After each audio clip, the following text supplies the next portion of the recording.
Ford, he heard you say hi and he tried to say hi back. Really? Yeah, he can see you now.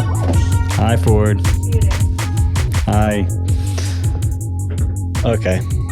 Ford got her intro on the podcast now. Hell yeah, I had to hit record before I did that.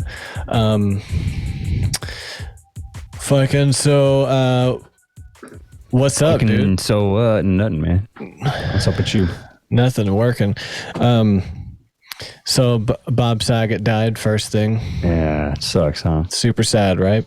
So you say you saw him. I saw in your text message. I was asleep when I first saw him, but I saw in your text messages that he was there 3 weeks ago. Was he at the Comedy Works? Yeah, it was like a month ago. He was there at the club performing.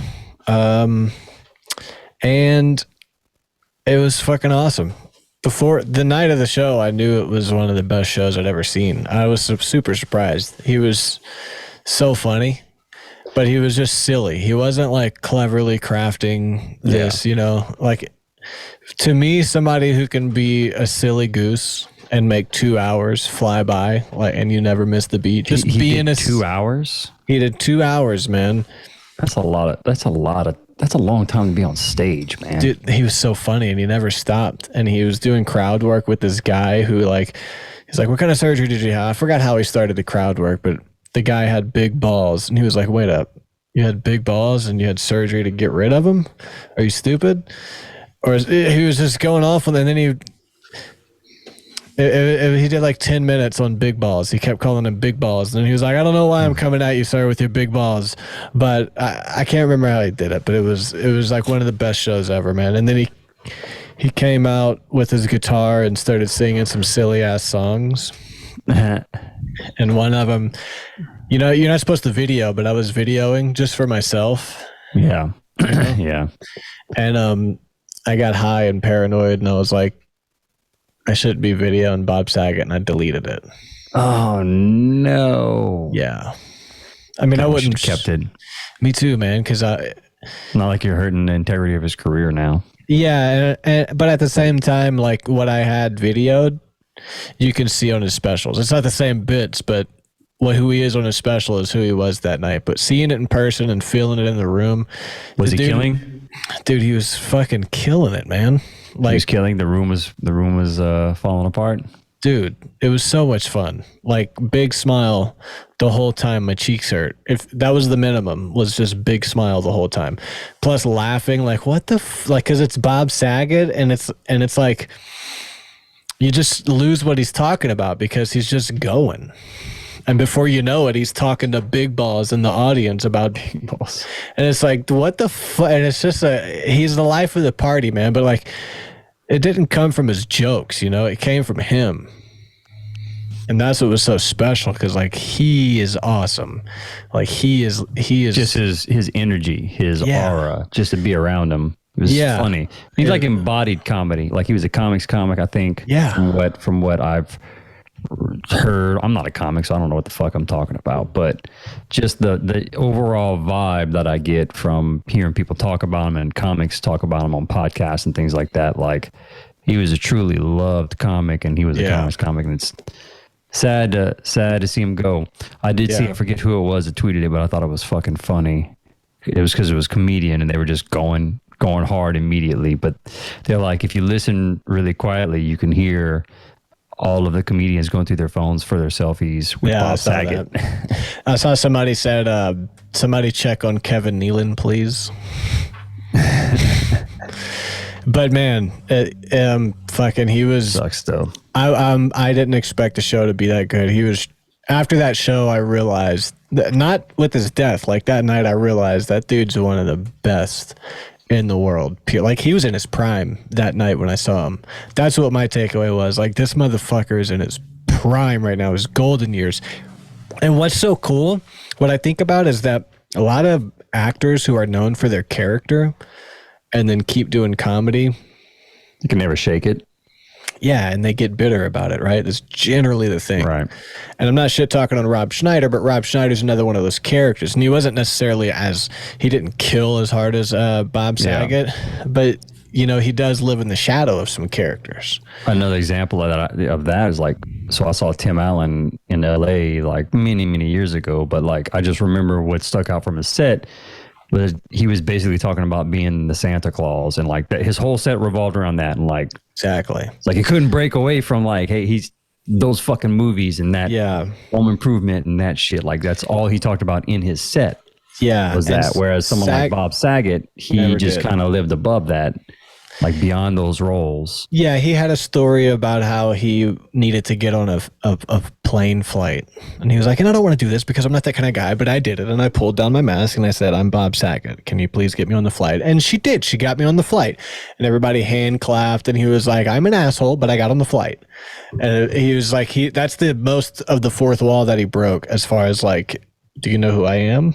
Right. Danny, you know what I'm saying? But like people, what was really cool that you don't get in a special was the feeling that people are loving him because he's Bob Saget, not Danny Tanner. And there was that extra connection. And a lot of the crowd is people like me and you who are there because he's Danny Tanner, but not because they're there because he's Bob Saget. That was the difference. And it was like extra genuine because it's like, yeah, you're Danny, but you're Bob Saget and we love you, Bob Saget. You know what I'm saying? Yeah. So he was just on this tour at the end. These are his golden years, and he was just out there getting all the love. Bro. And whenever his last tweet was 1:42 a.m. and he said how amazing the show was in Florida. I'm addicted to this shit again. That's what he said. So what my take is, whenever I saw him, he was obviously like not sober. He was like, kind of trashed. He is doing real well, but he slurred some words, but he went through it like a professional. But I was like, you just slurred that word, you fucked up motherfucker. He came out. He was partying. Yeah. He was partying. Yeah. I mean, definitely on alcohol. I don't know if he's on cocaine, but he also has scleroderma. Has a cause of death been released yet? So far they said he's not done. No, they said so far no drugs or alcohol related, no foul play. So I was thinking, I was like, I know that dude's partying. So he didn't necessarily overdose on heroin, but number one, if you're 65 and you're burning the candle at both ends like that, as well as I do when you have he's traveling all the time. And that's brutal on you. Plus, if you're partying while you're traveling and you're old on top of all that shit. Yeah. I know doing that shit as like a 20-year-old, that shit was brutal on us. Like, I mean, he's definitely doing it with more money than we had and sleeping in hotels and shit, not sleeping in like a fucking Suburban or whatever the fuck. Yeah. But still, that's... But as well as I do, after a good show, when things are good, that adrenaline rush will just keep you up all night. Dude, absolutely. So when you're talking about a 65-year-old man who's been touring, he's been traveling, he's probably exhausted in some form or another, he's drinking, he's partying, his heart needs a break, and he's riding that adrenaline high at the end of the night because it was 1:42 a.m. His show's finished before midnight, so he was still up. That's what I was thinking. Is like, this has got to be some kind of heart attack around cardiac event. Yeah, but also he has scleroderma, which is scleroderma? It's an autoimmune disease where your connective tissue continues growing and it becomes too big. So people get like really swollen hands, or they have patches on their skin. So he had an underlying issue, and his sister died from it when she was a kid, when they were kids. So he's been a scleroderma activist his whole life, basically, part of foundations and stuff. And he had it. So I'm also thinking he had an underlying issue that just made him susceptible. And I'm also thinking, based off of just his energy there at that show, it's like he probably knew he had a risk, and he's like, I'm going to die having fun, not sitting at home worried about scleroderma.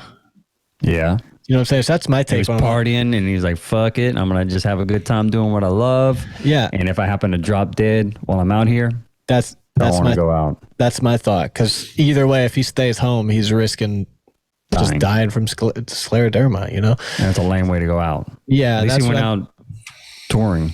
And I don't want to get too conspiratorial, but we're talking autoimmune disease, and he was triple vaxxed. that could have had something to do with it, man, because the mRNA vaccine is a new technology that essentially tricks your immune system. It's not a natural immune response. It's like a trick. We talked about it a few episodes ago. And if you have an autoimmune disorder and you're triple vax on an experimental vaccine that messes with your immune system in a new way, it's not outside the realm of possibility that could have played a factor, especially since he's drinking and maybe doing some drugs and he's out late and he's not all these things. Yeah. I don't think it was just like random. I think it was relatively avoidable, maybe. But yeah, definitely. But before we jump to some type of conspiratorial, let's see what the autopsy says. It's exactly what he died from. Yeah. And we could. So I didn't even know he was boosted and everything. Yeah. So rest in peace, Bob Saget. A true, honestly, one of the best shows I've ever seen. Up there with Steve Vai. Just in the sense that they did their job so well, the time flew by and you wanted more. There's some comedians or shows like 20 minutes in, you're looking at your watch. Really? I don't want to say I'm bored with this subject matter. Yeah. Fuck. Yeah. You can tell me offline. I want to know. Yeah, but with Bob Saget, it was like, dude, 2 hours? And I left so happy. It's crazy that you saw him 3 weeks before his death. Well, like 4, maybe 5, time passes, but it was very recently. On his final tour, you know what I mean? And he looked up at us. He couldn't see up in the mezzanine in the balcony, but the employees sit up in the corner. There was nobody up in the mezz that night. So he was like, hey, you guys, I can't see you. You guys good up there? And me and Evan, my buddy, were like, fuck yeah. And he's like, good. And I was like, that's awesome. He just got acknowledged by Bob Saget. Yeah, he couldn't see us, but he still saw us. Like, we're up here, motherfucker. We're up here. And this is Comedy Works? Yeah. Awesome shit, man. Fuck yeah, man. You must have a bunch of good comedians pass through there, bro. It's Comedy Works. All of Tim Dillon, Andrew Scholes, Rob Schneider, Craig Johnson, Bob Saget. And that's the South Club. The downtown club gets a larger ratio of the premier acts. Ian Fidance, Dave Attell at the South Club. The fucking, all of they're just the best in the world. Yeah. Literally the best comics in the world. Yeah. It's weird that you work there, bro. They're the gold standard of comedy, the Comedy Works. It's like, well, one of the top. It's like a Comedy Store type of place, right? Yeah, the format's different. I know, but in terms of how loved it is by comedians. Yeah. There was someone how well it's ran and how good the room is. Because some rooms, they might run it good, but it's not good for comedy. Tony Woods was just on Rogan talking about Comedy Works in Colorado. Yeah. Yeah. And crazy. Yeah, it's crazy, but fucking man. Yeah, well, at least working there has exposed you to the greats, and if that's something you're dipping your toe in, you couldn't be in better company. Yeah, than where you're at right now. You know what I mean? Yeah, except I'm exposing yourself to it around all the time like that. I'm going to be removed from the schedule if I'm not boosted by January 31st. Unfortunately, fuck, man. Do all the comedians have to be? Not comedians, but that works. I guess everyone that works there, huh? Everybody that enters that building has to show proof of their vaccination. So after the 31st, you'll have to show proof of being boosted as well. Wait. So after the 31st, for the whole country, you're not considered vaccinated unless you're boosted? No, just for Comedy Works. That's the rule. They're like, you got to get boosted. Everybody that comes in has to get boosted. Show proof. Even if you're a customer? Yeah, they have to all... the hosts and shit just checking their vax cards. Everybody that comes through, they're hard. So silly. They're really hard. And what's crazy is the big manager guy, the number 2 guy in the whole thing. He had a team meeting with us before our shift, and he was saying normal stuff about bust the tables and this and that. Right. And this isn't shift manager. This is I don't want to drop co-owner, names. man. Yeah, but up there. The dude that scares everybody. And he said, you all have to get boosted. So and so cares about you. We keep up on this information. Just to let you know, I'm always reading and staying up to date, and I get my info. Okay. Here's where it gets fun. Listen to this. And I get my information from reliable sources like the Washington Post and the New York Times, not from bloggers in Indiana.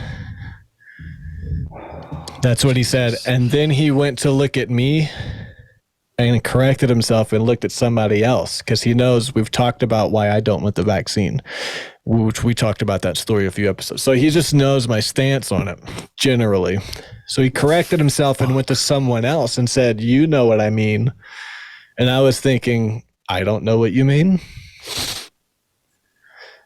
This is unbelievable that people have the Washington Post, man, so far tight around their heads they can't.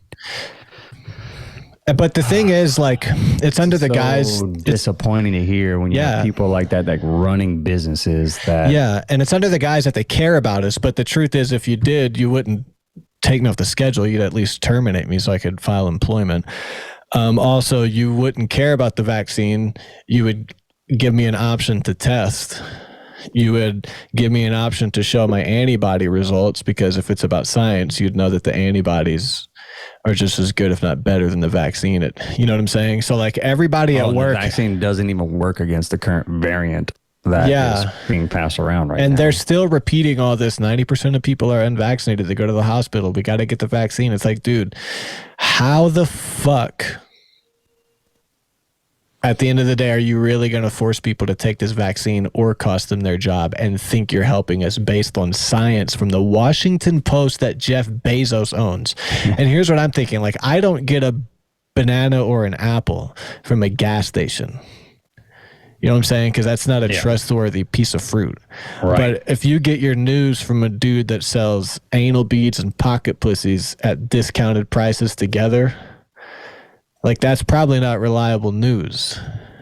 You know what I'm saying? Like, a bit of a simplification, but yeah, I know what you're saying. Well, Jeff Bezos owns Amazon and the Washington Post. I mean, it is that the Washington Post after, like, he got rich from Amazon. Washington Post has been around for a while. I think they've been, a news organization that wasn't always as crazy as they are now. But I get what you're saying. Why would a businessman want to own a newspaper? Is it that lucrative of a business? No. Or do you have it? Exactly. This is in a good light and have the narrative of whatever his values are. So I think it is the public, and I think it is that simple, that if you're buying, if you can, it's kind of a joke, but it's serious. I get what you mean. If you can buy pocket pussies and anal beads from the same guy who's giving you news, how is that reliable? I'm the bad guy who gets his information from a blogger in Indiana if I don't agree with the science you're telling me is dictating that I have to go get a fucking vaccine. You know what I'm saying? So, like, before I was okay with maybe playing the game because, like, but now it's getting to the point where you have to put your foot down and say, I'm not taking this experimental especially when you admit that you get your information from reliable sources like Washington Post and New York Times, and are going to be disrespectful backhandedly to people. Hold on, let me finish that, because anybody who has a different point of view doesn't get to speak, even though they've said we won't judge, because they've asked me, like, I just want to know why you don't like the vaccine. I won't judge you. They cut me off. They're dismissive. Everybody in the workplace at this point is all people that are going to play the game. They've filtered everyone out. So everyone's completely disrespectful and dismissive if you have a different viewpoint. So the way they're lumping it up is we get our truth from compromised news sources, New York Times and Washington Post. And if you don't agree with this, you're an idiot who gets it from a blogger in Indiana. And under that context, I'm not going to go put an experimental vaccine in my body so they can play political theater. Because if they cared about me, they would let me opt in for testing weekly. They would understand that some people, they don't need to take the vaccine. They're probably compromised. There's science that people with antibodies have an increased danger to negative side effects if they get the vaccine. Like, you get the vaccine and the antibodies. So there's just, like, it's not based in science. It's just crazy theater. It's like the situation you described is like a cult, man. Like you said, exactly, they filtered out everyone and everyone at work is testing positive right now. There's so many people that aren't there. We're short staffed. We're completely fucked. most of the I time. don't mean to laugh about it, but it's because it's, they it's won't let ironic. they won't let people come to work if they test positive, but we're all vaccinated and they trust the vaccine. So it's like, on one hand, do you trust it? If so, let us come to work. But it's the unvaccinated fault that you guys are short on. Exactly, staff. dude. You know exactly. What I mean?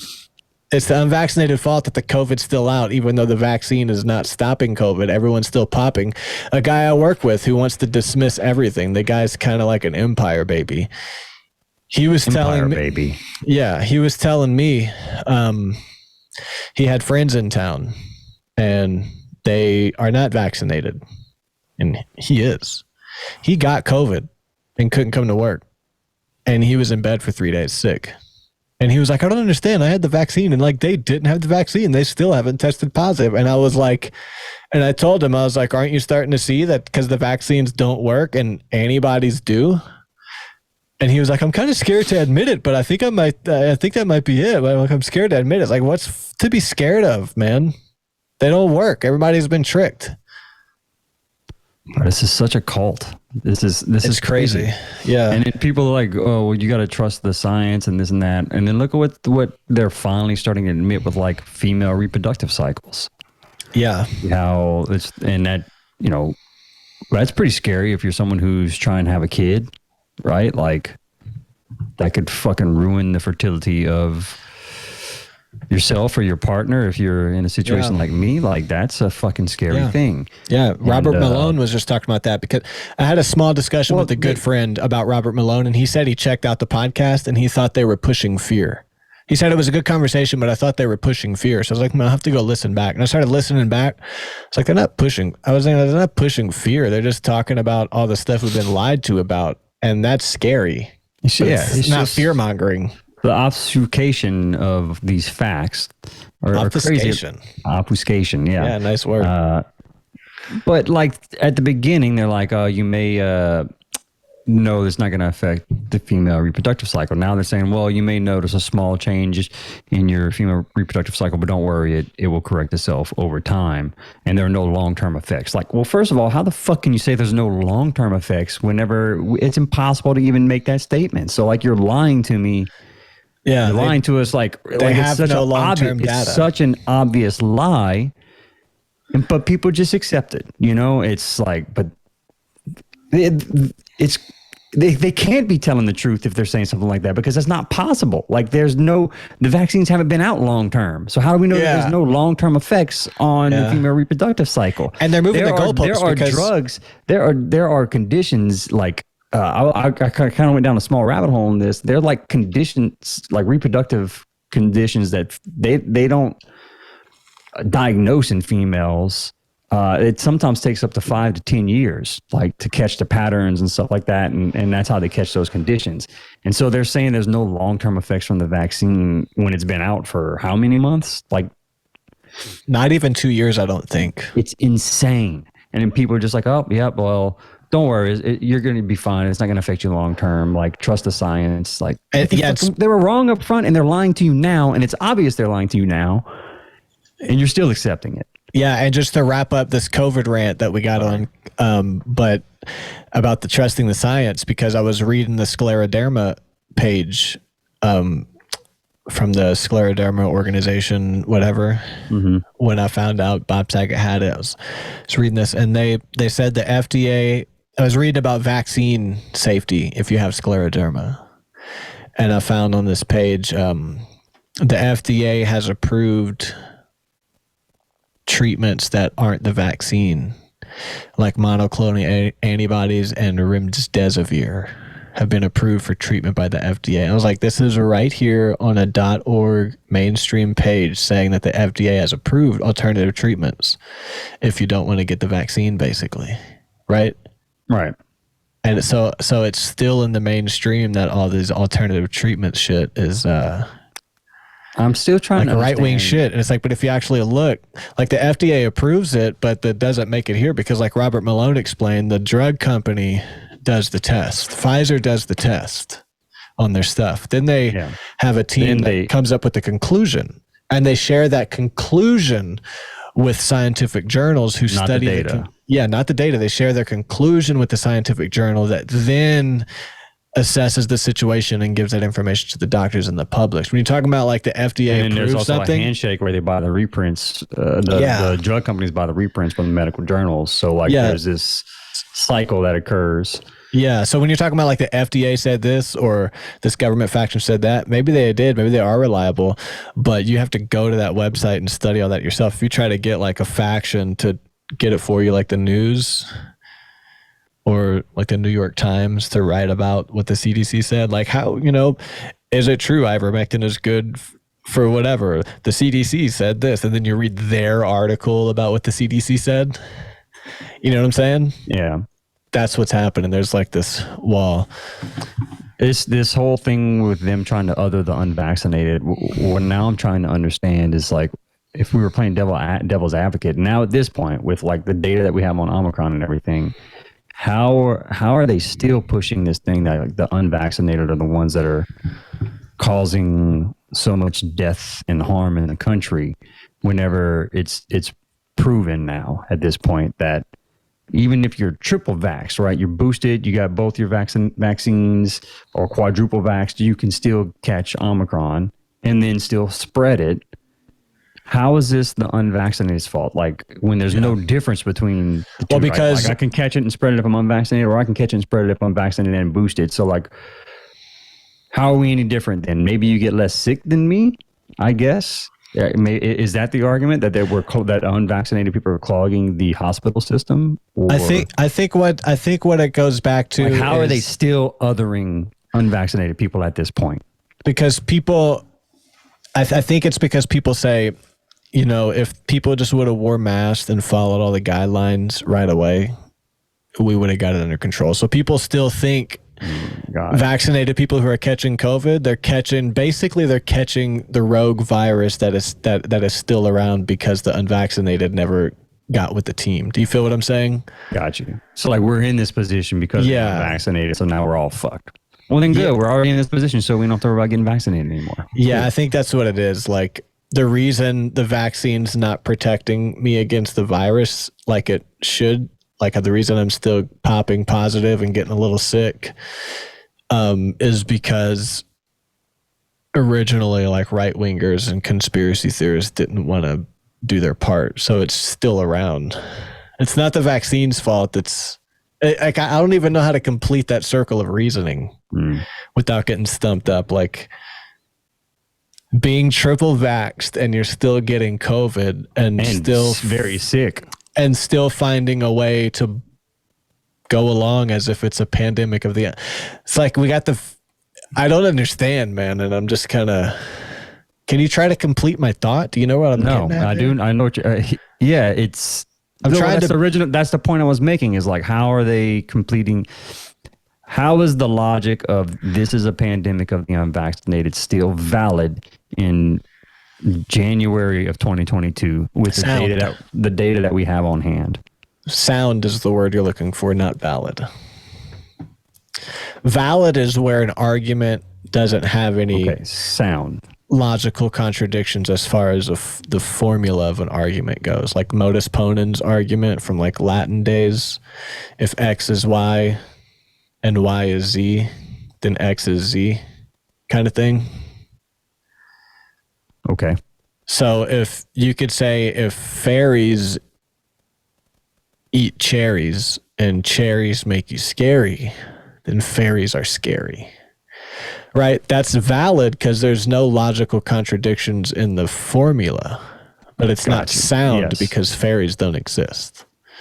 Right. So like that argument about the pandemic of the unvaccinated, it's valid because it follows logic, right?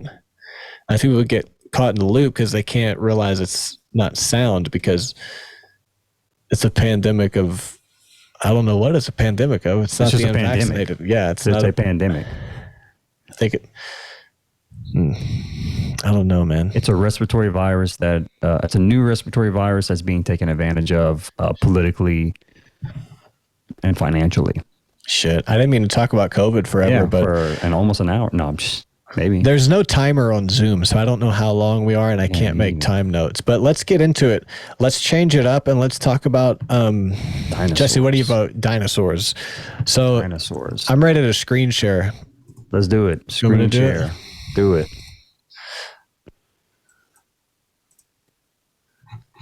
You went on a dinosaur kick, boy. Yeah, well. So they found this really old fossil, basically, of a little baby dinosaur curled up in an egg, dating back some 66 to 72 million years. You can read along with me there. I'll try to make that text smaller. The embryo has been dubbed Baby Yingling, and was found in the rocks of the Hikao Formation at the Shahi Industrial Park in Ganzhou City, Jiangxi Province. Paleontologists led from the university said that Baby Yingling belonged to a toothless beaked theropod dinosaur, or an oviraptorosaur. So this is the actual fossil on the screen if you're watching on YouTube. Pretty amazing how well preserved it is. Dude, think about all those millions of years. A freaking egg. An egg. I was making pancakes yesterday, and I dropped an egg, and I tried to catch it with my leg, like smashing it. You know, like if you like catch something with your hip against the counter. It's just a reaction, and I smashed the egg. Like that egg didn't last a week in my house. And this lasted millions of years. I wonder if it had like some type of different outer shell. Yeah, I think dinosaur eggs are strong, right? Yeah, stronger than a chicken egg for sure. Definitely. All these are chickenosaurs, basically, right? Dude, yeah, oh my God, we'll get into that. So the paleontologist led, we said that, oviraptorosaurs. How you say that? Oviraptors? Oviraptorosaur. That's what I'm going to say. And where do you see that word at? I want to read it again. Oh, where's it at on the screen? Sorry, I went to the picture so the people watching the video can have something to look at besides text while I read like an idiot. It's right here. Oviraptorosaurs. Oh, yeah, it is a oviraptor. Yeah, I guess it's Oviraptorosaurus. Yeah, in the iBook I sent you with the highlights, I'm just reading the highlights and trying to keep up with it on the thing. Gotcha. So this specimen is the most complete dino embryo known, and notably sports a posture closer to those seen in embryonic birds. So basically the posture, it's in tucking mode, as you can see. Yeah, with its head between its legs, basically. Tucking. An embryo behavior controlled by the central nervous system that is critical for a successful hatching. So there's a few phases when they're in the egg, and then right before they hatch, they go into the tucking phase, which is interesting that it's just from their central nervous system. Like, they're not thinking, I need to tuck. It just happens. Their electricity firing down their spinal cord knows when it's time to tuck. I guess that's crazy. But I mean, babies, kind of the same thing, right? Yeah, and it's crazy. It is crazy. When you think about how we're controlled by the nervous system, electrical we're signals. supposed yeah, there's that's programming deep in our DNA to tell us how to act to survive, right? Yeah, like there's things we can't help. Like my friend Kurt, you know him, he told me a funny story how he was doing community service. And they were standing under a pavilion, kind of taking a lunch break, just all awkwardly because nobody's friends. But over in the distance was one guy who was doing pull-ups. And like all the dudes in the group, he said, were looking at him like, oh, this fucking dude. But all the girls were like kind of interested, but trying not to be seen. And he was like, I just couldn't help but think how we can't, like apes, basically. Just animals. Just a bunch of animals. Like you can't help but react the way you're supposed to act.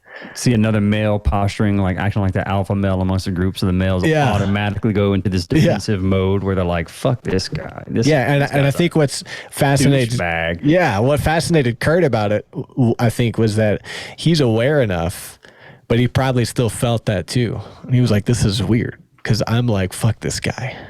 Yeah. All the guys like, fuck this guy. And all the girls like, oh my God. Like, who is this guy? See one other dude in the group just walk over there, start doing the pull-ups to like out pull Yeah.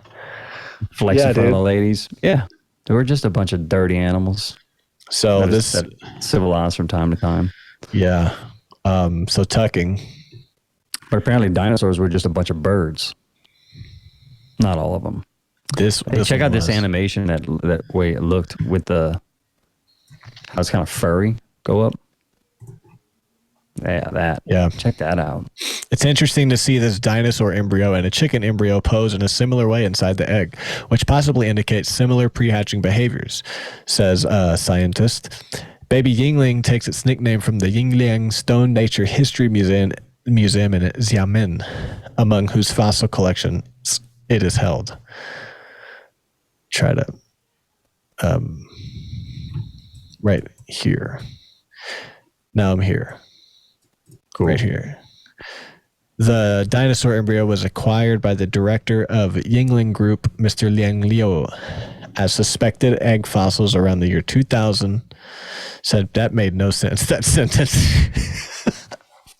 You know when you read a sentence and you accent it wrong and it's like, wait. It was like reading out loud in class. You're like, fuck, I sound like an idiot. Yeah, I'm going to try that again. The dinosaur embryo was acquired by the director of Yingling Group, Mr. Liang Liu. What the fuck? As suspected egg fossils around. Oh, I think it's if I take reader mode. Yeah. Yeah. Reader mode. Actually, I had to, when you sent me those PDFs, now I think about it, I had to go and look up the articles because I was reading, like, this is terrible English when I went to the article. Yeah. Like, okay, this is. I don't want to text you too much and explain that might be the case, but yeah. It's all good. I figured it out. I'm smart enough. Okay, so yeah, no, that sentence is as dumb as I read it. This dinosaur embryo, you read it. See if you can. This dinosaur embryo was acquired by the director of Yingling Group, Mr. Lang Yao, as suspected egg fossils around the year 2000. Oh, they were acquired as suspected egg. Yeah. They suspected they were egg fossils. During the construction of Yingling Stone Nature History Museum in the 2010s, museum staff sorted through the storage and discovered the specimens. So the specimens were just in storage there? Yeah, that was weird. Like, how much stuff are they just keeping? Like, what the fuck? These specimens were so I guess they didn't know what they were. These specimens were identified as dinosaur egg fossils. Fossil preparation was conducted and eventually unveiled the embryo hidden inside the egg. Yeah. This is how baby Yingling was brought to light. Really cool picture on the screen there. Oviraptorid theropod dinosaur is basically a giant chicken. It has wings and feathers. It hatched in an egg. It goes through the same tucking cycle as a chicken. You can see it right here. They give an animation of the chicken's tucking cycle. And that's exactly what dude, how fucked up would that be to have giant chickens? Well, chickens are assholes, so that'd be pretty fucked up. Dude, there's nothing more evil than the blank stare of a chicken. Chickens are soulless. More soulless than a shark. So you don't feel bad about like millions of them being slaughtered every day for us to eat like McDonald's chicken nuggets, you know? Yeah. I mean, they're just pretty fucked up, but they can be. They are soulless. If you treat that, you know. I think they just want to get fed. Definitely. I can't understand this illustration, but it's a really cool fossil picture on the screen. I guess this is just describing like the different components of a bone. It looks like an actual picture, though. Yeah. It is fossilized like vertebrae, and I guess it's pointing out the different parts of the vertebrae, the rib cage, like the femur-looking style bone. Yeah. The leg. With a quote that says, "It's interesting to see the dinosaur embryo." Did I read that already? And a chicken embryo posed in the same way. Yeah. Okay. You made that point already. Moving on. This is a map of the location in the Jiangxi province. Down there. China's a fucking wild place, bro. It's huge. Yeah, man. Look, Wuhan. Where it all started. Guangzhou, Taiwan. Do we fly over here when we go to Thailand? The route you? comes right here. Yeah, I mean, we're not north enough to hit China, but the plane is in this area down here over the ocean, and then we come over Vietnam. And whenever we were flying over Vietnam, I was imagining like being in a plane dropping bombs and how sick that was. How fucked up Vietnam was, because in just like 12 hours, here we are, and we're just gonna drop bombs on villages. You know, it was just crazy. It's just really weird, man. It's really weird. It's like, why the fuck? For a buck, man. No, at the time it was we're gonna save the rest of the world from being taken over by, you know, communist regimes by stopping North Vietnam from invading. But yeah, the other countries, they, even though we failed, no one else got taken over by communist regimes, right? Yeah. I'm reading a book right now, and basically Churchill was quoted among many people that we're not trying to overthrow the Nazis, we're trying to overthrow Germany. So that's the essence of how a lot of serious researchers and journalists believe, and historians believe, that the Fourth Reich grew out of the end of the war, because we stopped Germany because they withdrew their economic power from the global financial institution system, because they had something going on. But Germany was so advanced, society, fashion, art, science, everything. They were the shit. So they were going to pull out and be their own thing. And that's what disrupted all the players. Yeah. So it was this concerted effort to overthrow Germany. No one gave a fuck about the Nazis, really. Even though they're doing horrific shit. Yeah. Yeah. Just like China right now. I say no one gave a fuck about the Nazis. It's like the gist of the war among the world leaders at the time was they were focused on overthrowing Germany. They did. Yeah, it was a power play. Yeah, the Nazi thing was like, I mean, the Nazis were real. They did sick shit, but that's not why. And I don't remember why I started talking about that. But this next article just goes into more about the fucking because we were showing where you flew to get to Thailand, and we were talking about Vietnam, and then it led into this dark discussion about war. Yeah, and how we're in this military industrial complex, and we keep perpetual wars going on. How it's the Fourth Reich. Yeah, Fourth Reich. Okay. Yeah. 3D scans show baby sauropods had a horn and binocular vision. Yeah. So it's just a little bit more into sauropods now. We're going to open up the door on what it is that they found in the egg to begin with, which is these big chicken motherfuckers. There's some pictures here. Sauropods were those giant fucking dinosaurs, right?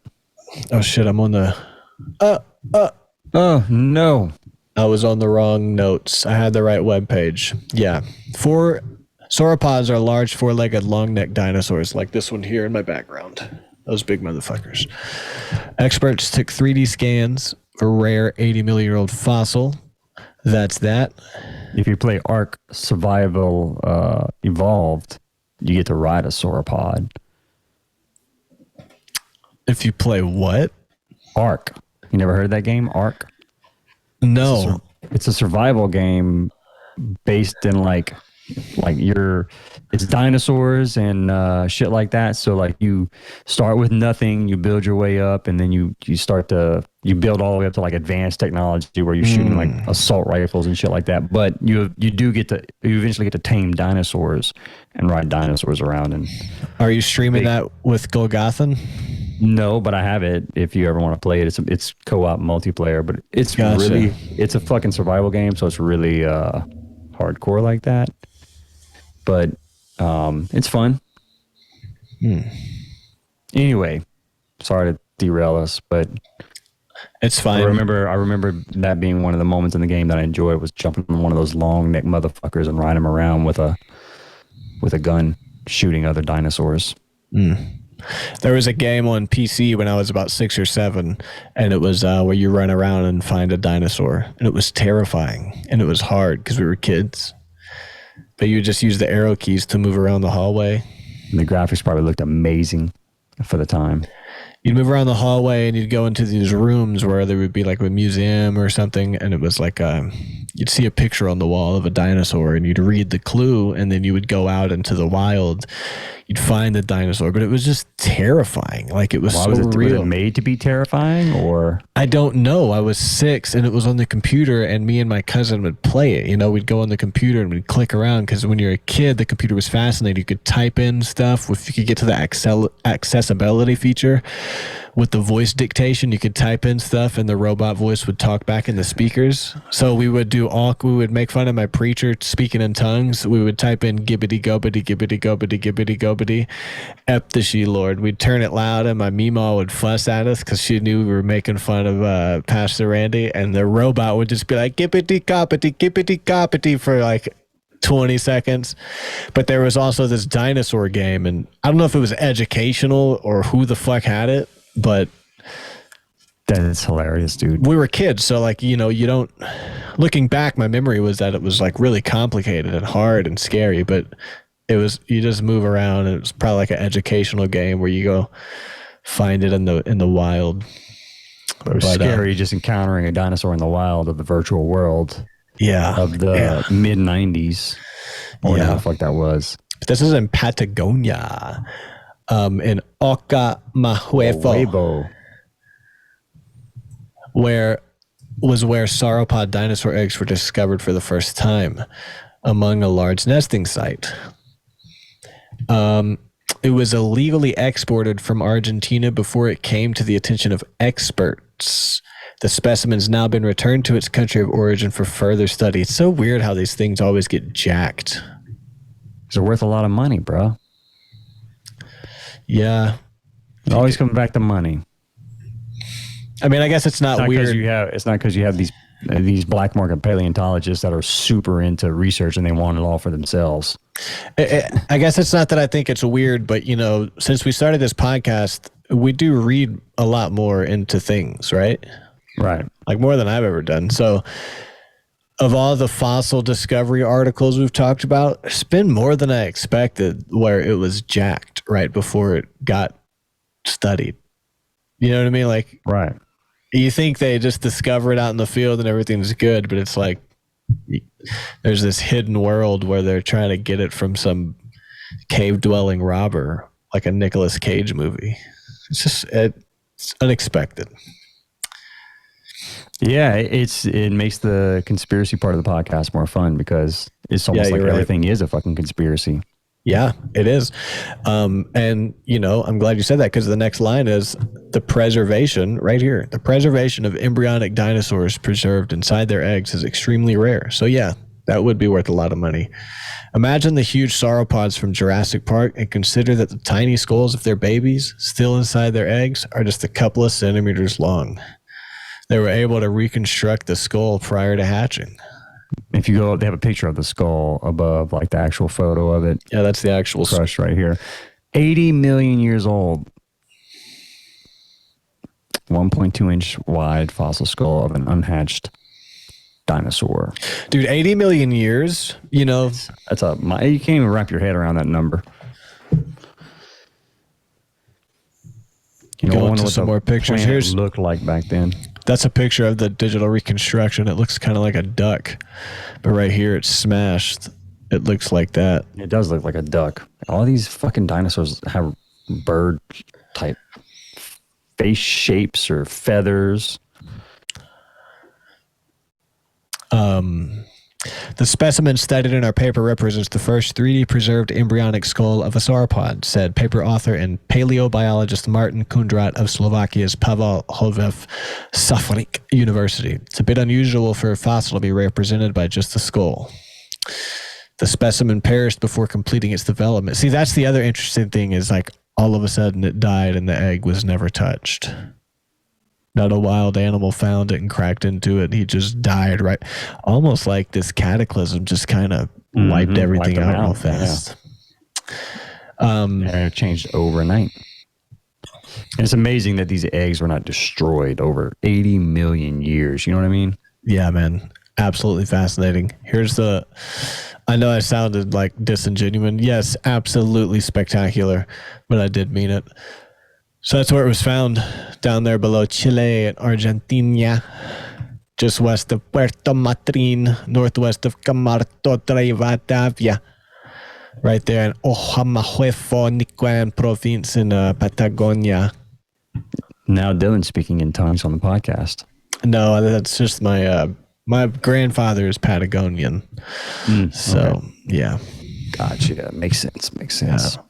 Native tongue people. Oh yeah, I'm really familiar with the with the land and the culture here. Bro, this article's talking long neck, small brain dinosaur. That's it for this article, and this article clicks through to this next one, which is just proof that bird-like feathered dinosaurs hatched eggs like chickens, because definitely there were chicken dinosaurs.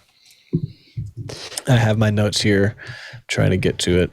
All good. I sound like I know what I'm talking about.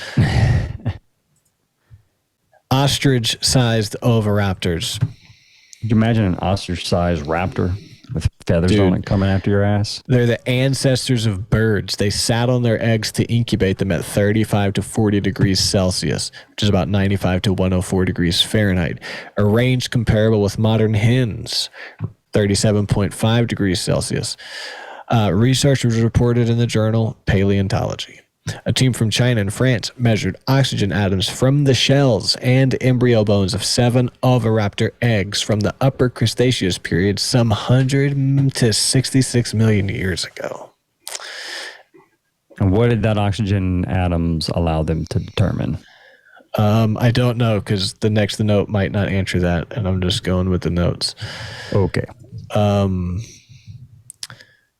See, the first specimen was discovered in 1924 on top of a nest full of eggs.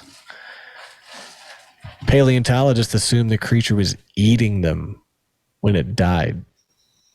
But it was really just nesting on top of them. Right. So they didn't expect nesting to be a pattern, so they always thought they were eating them.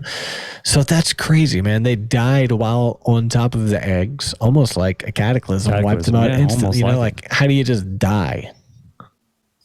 I think at this point, it's not a conspiracy to think that the dinosaurs were wiped out by cataclysm. I think it's pretty accepted, right? Yeah. I thought. Yeah, but yeah, this was just a caring parent tending to its nest. So, and I'll ask you this: so, like, what was the evolutionary benefit of these dinosaurs that didn't fly, having feathers? They can fly a little bit. 13 seconds. Some of them can. Not a lot of them could. If you do the math, because a chicken averages 13 seconds, I think is. It's like pre-flight. So, yeah, I don't know. That's a good question. I mean, I looked it up. Oh, you did? I did. Oh, shit. You want to screen share it? Nothing. It's just an article. It's like no pictures or nothing with it. Okay. But, some of the thoughts could be that there's temperature regulation is one aspect of it. What was the question again? Why did dinosaurs? What was the evolutionary benefit of dinosaurs having feathers? Finding all this evidence of dinosaurs that are chicken-like and having feathers and stuff like that. I know what it is. What is it? Go ahead before I tell you. Insulating the body heat so they can hatch eggs, because they don't generate a lot of body heat because they're not necessarily warm-blooded, but more so than cold-blooded animals, just enough to hatch. So they need the feathers, right? Temperature regulation was one part of that. 2 episodes in a row, I called it. You did. I don't want to toot my own horn. I shouldn't do that. Who dat? They use the feathers to insulate eggs for young animals. And we know that many dinosaurs were good parents and even brooded on nests like we're describing here. The second big issue is one of color and pattern. So you can only make scales a certain size, and they do seem to have limits to their color patterns and color types. Feathers, on the other hand, can be absolutely huge, even on very small animals, and the range of colors and patterns can seem to exceed what can be done with scales alone. So they could basically use this for camouflage. They could use it for camouflage, basically. and molting and stuff like that would allow them to be, right, and they could change colors at different times of the year, right? So they could be camouflaged in the winter, bright colored in the summer, and you can't really do that with scales. So, so another evolutionary benefit of That's good. feathers. I think you should have screen shared one that. dinosaur used its feathers for defense. Okay, sure. Defense. Yeah, put it up. You gotta turn your screen sharing off. Okay. Well, let's get good at that. I'll do that, and then we can always screen share. You have it disabled again. Motherfucker. See, that's why I don't even bother. Yeah, but why did they disable it? Because every time, you see what I'm talking about? They track you and they do everything automatic except the things you do. Like, why don't they track that? You know what I'm saying? You track that I buy toilet paper and batteries, but you don't track that I let people share in my Zoom meetings and leave that on. Okay, now you can share. There you go. Can you see? Yes. All Wonderful. Right. Continue. They can use it for feathers for defense. Yeah, well, at least one dinosaur apparently used it for defense, and this may have been a viable strategy for others. Still, bristles on the animal may have made them harder to attack or eat and provided a useful defense against some predators or even parasites. Some birds use feathers for a variety of odd purposes that are certainly possible and plausible that these were used in the same way in some dinosaurs. They have bristle-like feathers that act as eyelashes, keep the eyes clear of dust, and so on. Waterfowl get buoyancy from the air trapped in theirs. Let's see. Various bonuses and benefits that would have also come to animals that could not truly fly, but were very active. And long feathers on the arms might have helped with balance when running or climbing. And those who have seen ostriches run will know they can flight their wings out to help them balance during right turns. That's how they can haul ass. And no way. Yeah. That's cool as heck. It's like a little break for them. Dude, why haven't football players developed their jerseys so that they have just a little bit of extra fabric on the corner, a little bit of extra, so when that's that little bit of extra. Hey, we beat the Falcons. Speaking of big fucking chicken birds. Big fucking chicken birds. We beat the Falcons. Did you see they didn't even put Saints on their sign? They put visitors. Wow. They deserve to lose. Maybe that was photoshopped, but fuck those assholes. So anyway, that, yeah, I wanted to figure out like why do they fucking have why are we finding all these dinosaurs with feathers? Like, what's the point evolutionary wise? There you go. That's some hypotheses. Well, that's good to know. I like that. Thank you for doing that. That's interesting as shit. Because I never even thought about. I mean, I guess I have thought about why they have feather. I mean, chickens, sure, but not dinosaur. It didn't occur to ask that question while I was researching this. Gotcha. Well, yeah, that's why we do the research together. Yes, exactly. All right. So does that wrap up that one? Yeah, I think that's enough on the big chicken birds. Man, we really covered some time on that. I didn't think it would go that long. We got a pretty full show today, don't we? Yeah. And now we're moving on to Zuckerberg's election spending. Okay.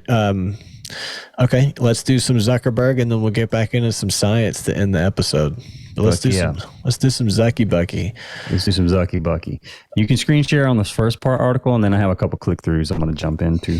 Okay, sure. I'm ready to rock and roll. Screen sharing now in 5, 4, 3, 2, early, and we're good.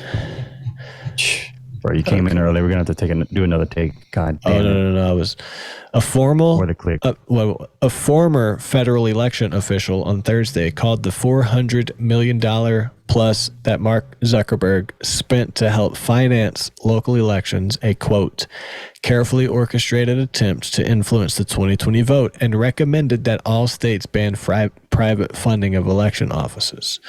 So, that's fair. You got a big company putting money into something. But it brought up the get out the vote operation. My reaction is that this is a quote. This isn't me saying it. From Hans von Spakovsky, a former Federal Election Commission member. My reaction is that this was a carefully orchestrated attempt to convert official government election offices into get out the vote operations for one political party and to insert political operatives into election offices in order to influence and manipulate the outcome of the election. So, real quick, get out the vote. I didn't know what it was. It describes efforts aimed at increasing the voter turnout in elections. And so far, my conspiracy meter wasn't up. I'm trying to be objective, and I was like, okay, this is what people do. They fund elections. But there's two kinds of get out the vote. The first is a general voter registration campaign and encouragement to vote conducted by electoral authorities or nonpartisan organizations, which is just, hey, go vote. Right. And this is where the second part is a conspiratorial part. Go ahead. Yeah, because the second form of a get out the vote effort or a GOTV effort is partisan work targeted at potential voters who are likely to vote a particular way. For partisans, it may be easier and more cost-effective to encourage voting by 100 supporters who did not vote in the past than it is to convince 50 voters to switch support from one party to the other. I'm going to have to read that again. For partisans, it may be easier and more cost-effective to encourage voting by 100 supporters who did not vote. So 100 non-voters in the past is better than 50 voters to switch support. In other words, it's easier. It's more return on your investment. So say, hey, I'm gonna get 100 people that didn't even vote in the last election to vote in this election, and I know how they're gonna vote based on, I guess, the data that Facebook collects, because this was the whole thing. See, this is making a lot of sense when you're talking about the two different get out the vote efforts, because now we're seeing that the one we've been experiencing is the second one, which is the evil one, where they need your data so they can target you. And they target you because you know you're undecided. Well, to be fair and accurate, when we're talking about this particular article, that is not necessarily how this money was spent whenever it comes to like Mark Zuckerberg donating, right? He donated to most of the money to a particular nonprofit organization, which was the Center for Tech and Civic Life, is the organization that is the one that got most of the money. And what the Center for Tech and Civic Life did was they allowed all of these different voting districts and areas to send in requests for grants to help fund the election. And from what I understand, there were some stipulations that went along with this money, centered around things like mail-in voting, absentee ballots, and even funding things like, let me see what the name of that, funding vote navigators. And I'll get into that in a little bit later. But that is how the money was spent. This 400 and I don't even know if we've disclosed the dollar amount yet, but it was like what, $419 million, like $500 million spent,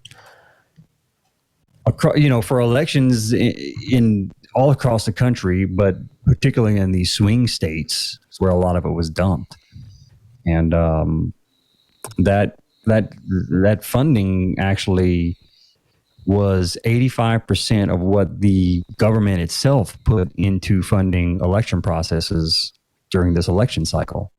The government itself spent like $479 million, whereas Zuckerberg and his nonprofits that are really partisan nonprofits, to say they're not partisan is bullshit. But these partisan nonprofits he's funding spent 85% of the election spending in this 2020 election, which is fucking crazy. That's a private entity spending almost as much as the government in setting up these election areas. It's fucking crazy to me. Sorry if I kind of jumped way through that really quickly, but you did, but that's good. I couldn't find reading the whole thing. I couldn't find it in the article, but you covered that, and whenever, trying to find it now. Yeah, now I can get into some of the details. That's just the overall, just what was done with the money, right? Yeah. I don't know that they were necessarily targeting down to the individual. Like, this is where we're, we know this person's going to vote a certain way, but they definitely did that with areas. They've shown that they've targeted spending in certain areas more so than in that would be more likely to vote Democrat than Republican than they did in. Anyway, you get what I'm trying to say there. I'm articulating it very poorly, but the first article was a little bit more general than the second one that I clicked through. And in the first article, it mentions it's about promoting safe and reliable voting, because that was specifically during the pandemic. Right. So there was all this money about let's make it safe and all that, this and that. For mail-in voting. And I think that's another one of those things that the public office takes care of. But this is this is the first election that has been augmented to this degree with private. I think ever with private funding. Yeah. So the first big problem, I guess, is that what's normally a public thing became a private thing. And we talked about, I think, on the last episode or previous episode about how the public sector gets squeezed out because the private sector can do it better and more efficiently and has the money. So the public sector loses out to private sector. And that's what's happening now. Why government programs suck, and it's all these big private people that come in to do it. So I guess put their interest at the forefront, right? Yeah, and then click through to the second article, and it gets a little bit more accurate about what you were talking about. But it talks about how fucking they didn't necessarily sway any votes either in some of those areas. Like they still, like the money went to the CITL, and then the CITL gave the money out to the different offices. And some of those offices were Republican and used it for Republican. So it wasn't necessarily in the end in the favor of the Democrats, but there were some major spots where it was. It says the big CTCL and CEIR, which is the acronym for what was those company name? Center for Technology and Civic Life, and the Center for Election Innovation and Research. They passed $420 million of money into local government election offices. It says they had nothing to do with traditional campaign finance, lobbying, or other expenses that are related to increasingly expensive modern elections. They said they had nothing to do with traditional campaign finance. Yep, it had to do with the financing the infiltration of election offices at the city and county level by left-wing activists, and using those offices as a platform to implement preferred administrative practices, voting methods, and data sharing agreements, as well as to launch intensive outreach campaigns in areas heavy with Democratic voters. This is where it got juicy, because the CTCL demanded the promotion of the universal mail-in voting through suspending the election laws. Now, remember living through this. Remember all this happening. Suspending election laws, extending deadlines that favored mail-in over in-person voting, which greatly expanded the opportunities for ballot curing, expensive bulk mailings, and other lavish, quote, community outreach programs that were directed by private activists. All under the guise of making voting safe during a COVID-19 pandemic. And all of that was happening was... So it sounds like all of that was happening was Mark Zuckerberg funding it. Remember all that bullshit about voting and mail-in and late counts and Donald Trump and Stop the Steal and January 6th and all of this shit, all about the voting shit? And people, do you remember all that shit? Yeah. You remember it? Yes. I lived through it. Yes. It was Facebook. When you follow the money of those programs because I watched it in real time, and I'm just saying, it's amazing how we can come back, in real time, I didn't know it was Facebook. I couldn't make sense of any of it. I never talked about the voting stuff. I couldn't make sense of any of it. And now you see that that money came from Facebook, and that is mind blowing how it works. Yeah, Because it's not good, man. they it says they basically created unmonitored private drop boxes where people could drop the mail, and that creates a major chain of custody issue. Did you see Oliver Stone's new JFK documentary? No, I need to go watch it though. It's They- on Showtime. I need to go check it out. They go deep into the chain of custody on the bullet and how important chain of custody is. So the fact that chain of custody is compromised in this voting line, I think is a pretty big deal because of the private unmonitored drop boxes where people are dropping votes. They increased funding for temporary staffing and poll workers, which supported the infiltration of election offices by paid Democratic Party activists, coordinated through a complex of web of left-leaning nonprofit orgs, social media platforms, and social media election influence. Because all the people that, I guess what I was making sense, volunteer to work on these programs are people who are for the Democrats, because all this voting stuff, we got to do mail. I'm not for the Trumpers. I'm not doing voter ID. Right. You know, I got to volunteer, make a difference. So I'm going to go here and I'm going to volunteer. I'm going to make my work there. And we have all this funding. We got it from the CTCL and the CICL. Okay, follow the science. Like fucking, it's They're the CITCL. they're nonprofits, so they're by default nonprofit, nonpartisans. dude. They're fucking nonprofit. So the amount of additional money that they poured in election offices in Democrat voting areas was truly staggering. To put it in perspective, federal and state matching funds for COVID-19 related election expenses in 2020 totaled $479.5 million. This is what I was talking about earlier. Yeah. The CTCL and CIER money totaled $419.5 million. Yeah, 85%. 85% increase in total additional spending. That's freaking crazy. Of the 25 grants right here I'm reading, CTCL provided to cities and counties in Arizona, Georgia, Michigan, North Carolina, Pennsylvania, Texas, and West Virginia that were $1 million or larger dollars. 23 of those grants went to Biden areas. 23 areas Biden won in 2020. Yeah, they went to areas that Biden won. One of the two counties won by Donald Trump, Brown County, Wisconsin, received about 1.1 million, less than 1.2% of the 87.5 million that the CTCL provided to these top 25 recipients. So, yeah, everybody wants to talk about Donald Trump, Facebook, and Russia. What about Joe Biden, Facebook, and America? All right. Right. And then it gets, so keep going though, because it gets dirtier, right? Even in Brown County, Wisconsin, where heavily Democrat Green Bay is located, the funding disparities are glaring.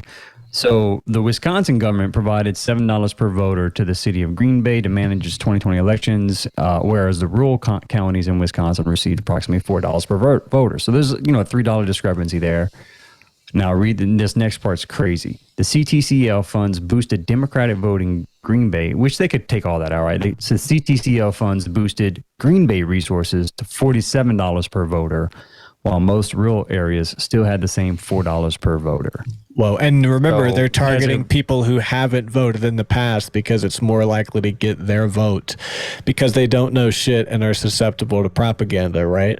Right. Similar funding disparities occurred near Detroit, Atlanta, Philadelphia, Pittsburgh, Flint, Michigan, Dallas, Houston, and other cities that received tens of millions of dollars of CTCL money. So it was a similar disparity in spending in those areas. This chart right here that we have on the screen. I know some of you nerds out there love charts and demonstrable evidence, verifiable data, provable facts. Look at this chart. So this is showing where the money was spent, that $419 million. I'm just fucking around, by the way.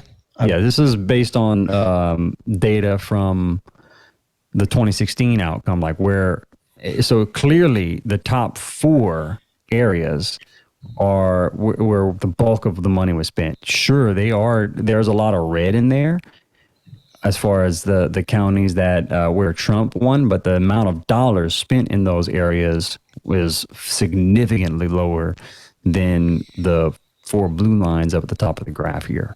So yeah, man, follow the money trail, So yeah, they were accurate in stating that, actually we had more counties that that voted Republican in the past, historically Republican in the past, reach out for these grants, and we granted money to these areas more than Democrat areas. But the amount of money that was given to the Democratic areas far out exceeded what was given in the traditionally Republican areas. So now I have they were focusing on in those areas, getting like you mentioned, getting folks that did not vote in the last election out to vote in this election, and using the methods that were favored by Democrats, such as mail-in voting and so on and such forth. Dirty shit, man.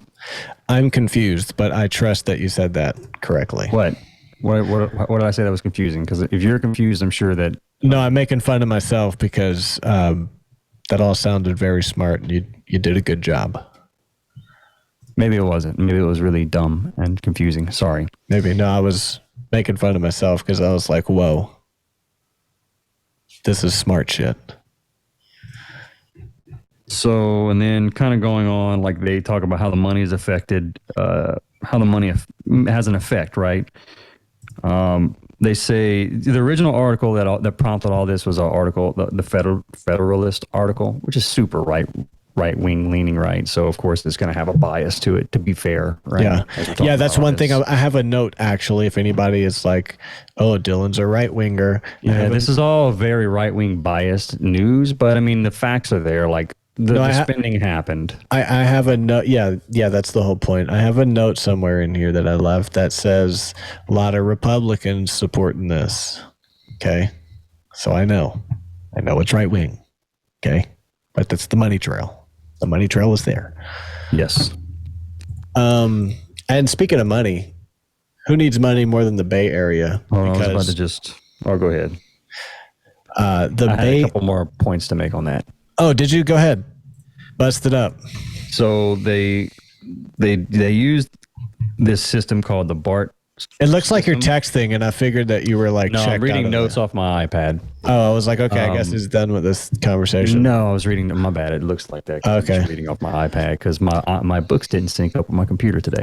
I didn't have any more notes in that article, so I have nothing else to share. But if you got more, take it away. I just want to share like how the money could have potentially affected the elections. Go ahead. So they used BART, a machine learning algorithm, which is considered the gold standard in making casual inferences. And do you have that article to share? Can you share that? Sure. Stop sharing. Sorry to cut you off, but you're all right. It would be better if you could show that.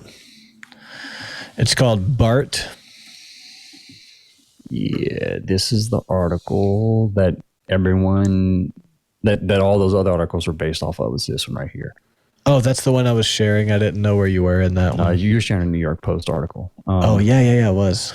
But this was the original paper. This is where I am. So for each county, they used the two-party Hillary Clinton 2016 vote share, the turnout percent in 2016, the county share of the total state population, geographic location measured in terms of longitude and latitude, and per capita CTCL and CEIR spending to predict changes in the Biden's two-party 2020 vote margin. This is the figure that they used to figure out the impact of that spending.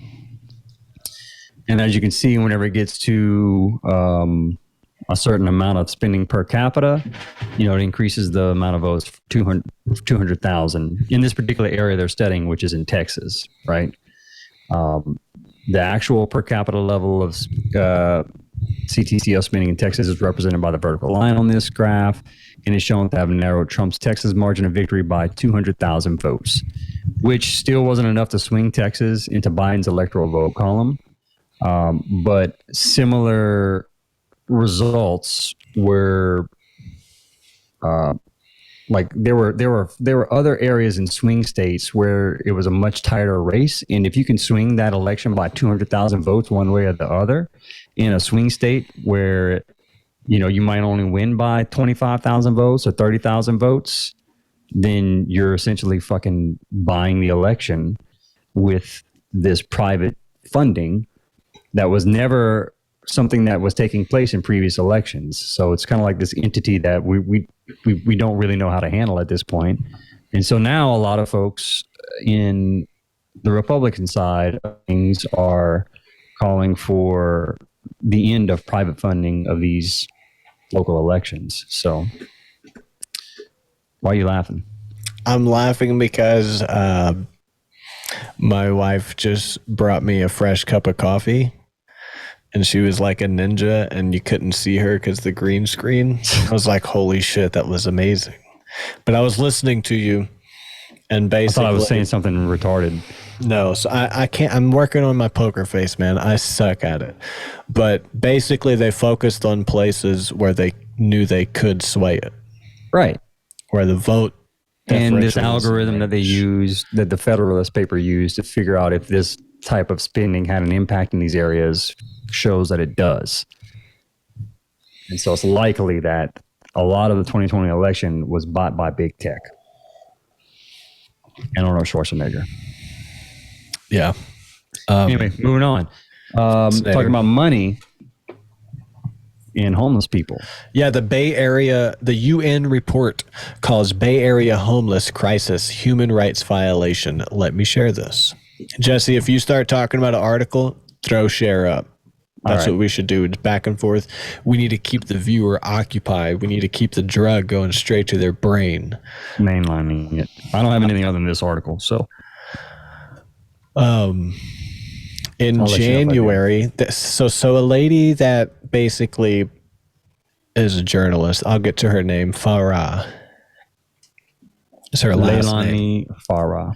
Yeah, she is a journalist of some sort, and she has went and studied different homeless populations like Mexico City, Santiago, Belgrade, says here, Mumbai, Lisbon, Buenos Aires, Delhi, and she was blown away at what she saw in Oakland. In January, she visited Oakland and San Fran as part of a fact-finding mission about housing and expressed shock and horror at the living conditions of homeless residents in one of the wealthiest societies in the world. Last week at the UN General Assembly in New York, Fahrah presented her findings in a report titled On Adequate Housing as a Component of the Right to an Adequate Standard of Living, which made special mention of the Bay Area's cruel and inhuman treatment of the homeless.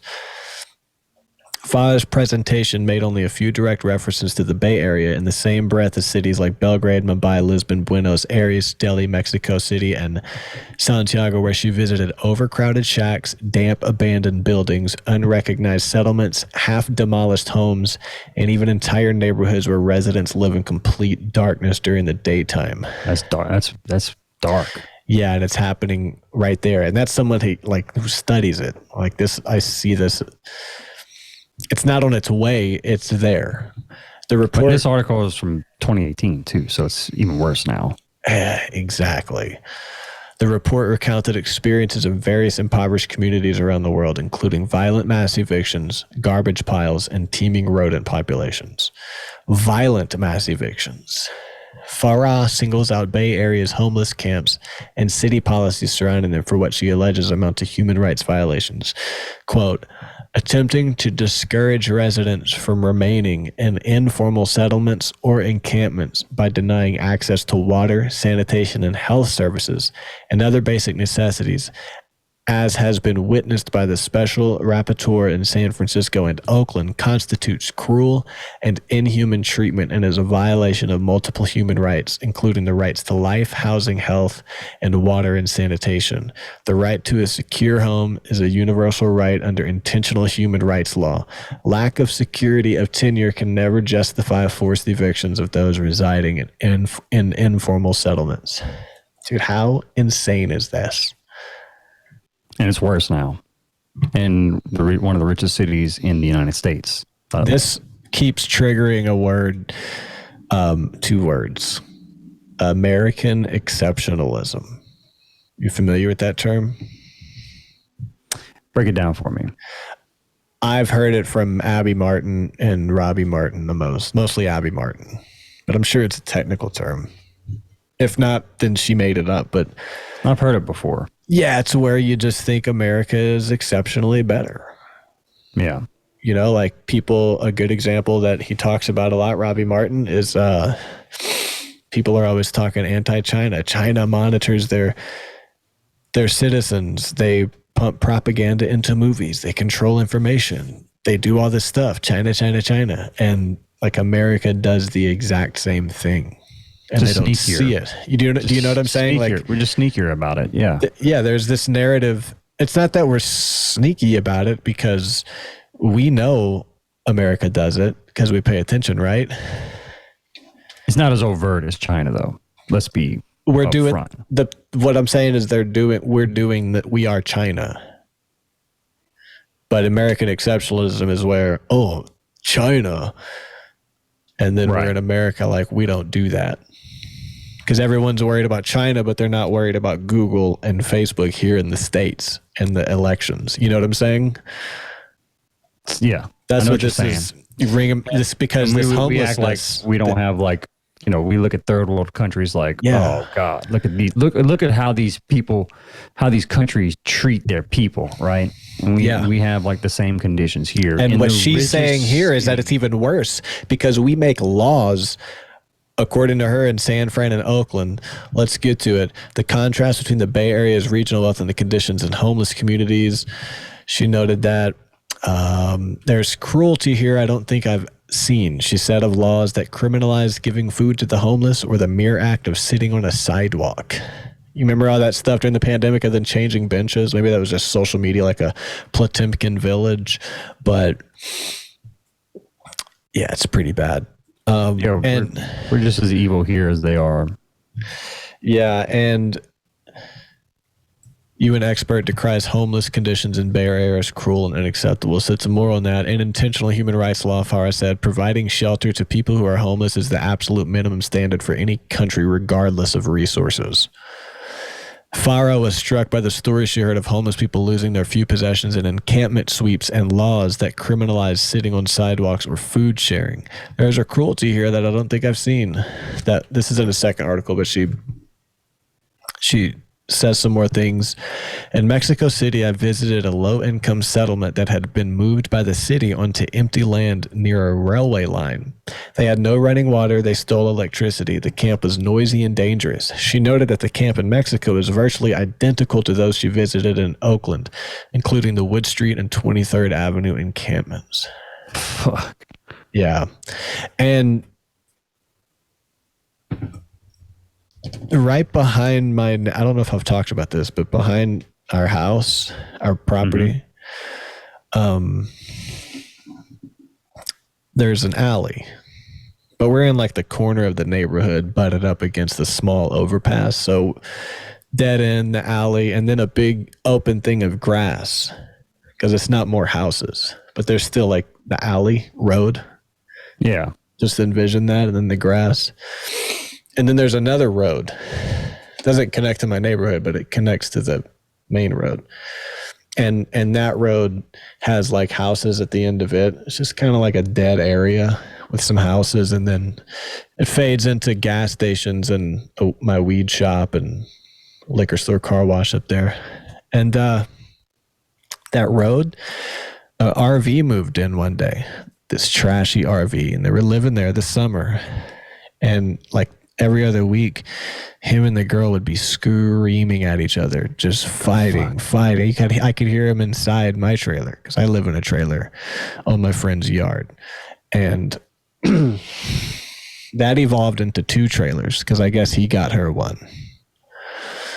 And then 2 months ago, all that turned into 6 RVs and 3 cars. And I should take pictures.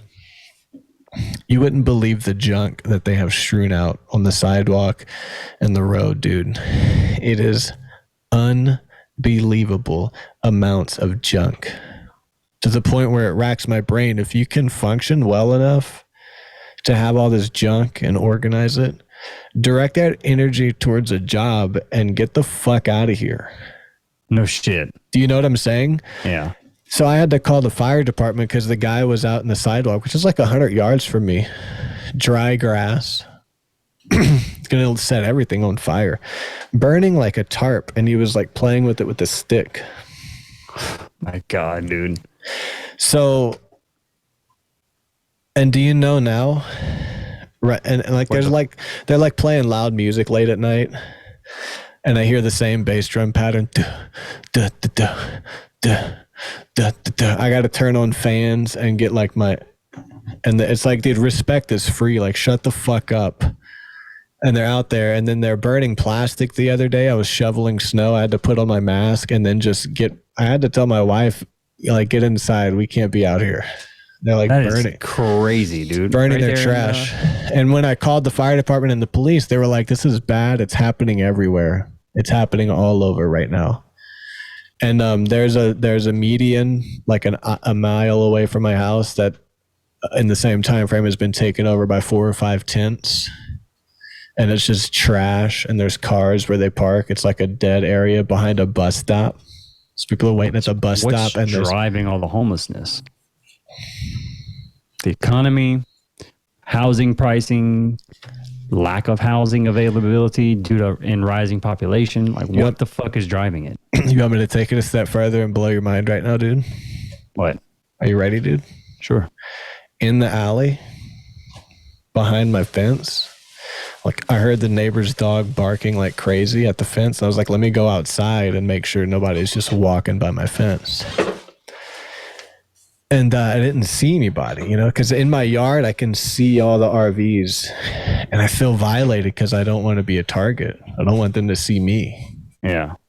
You know what I'm saying? I don't think they have, because I'm weirdly disguised. I know my place is here, but even when I drive by, I can't make stuff out. Even though when I'm in the yard, I can see everything. It's really weird. So I don't know if they even ever have seen me yet, dude. Let's hope not. But like, so I decide to go walk out of my back gate that goes to the alley. And then I walk up and I look down the road, and I don't see anybody. And then I just look, there's no point to look the other way because it's just immediately a big wall of dirt and it's the overpass, like it's the end.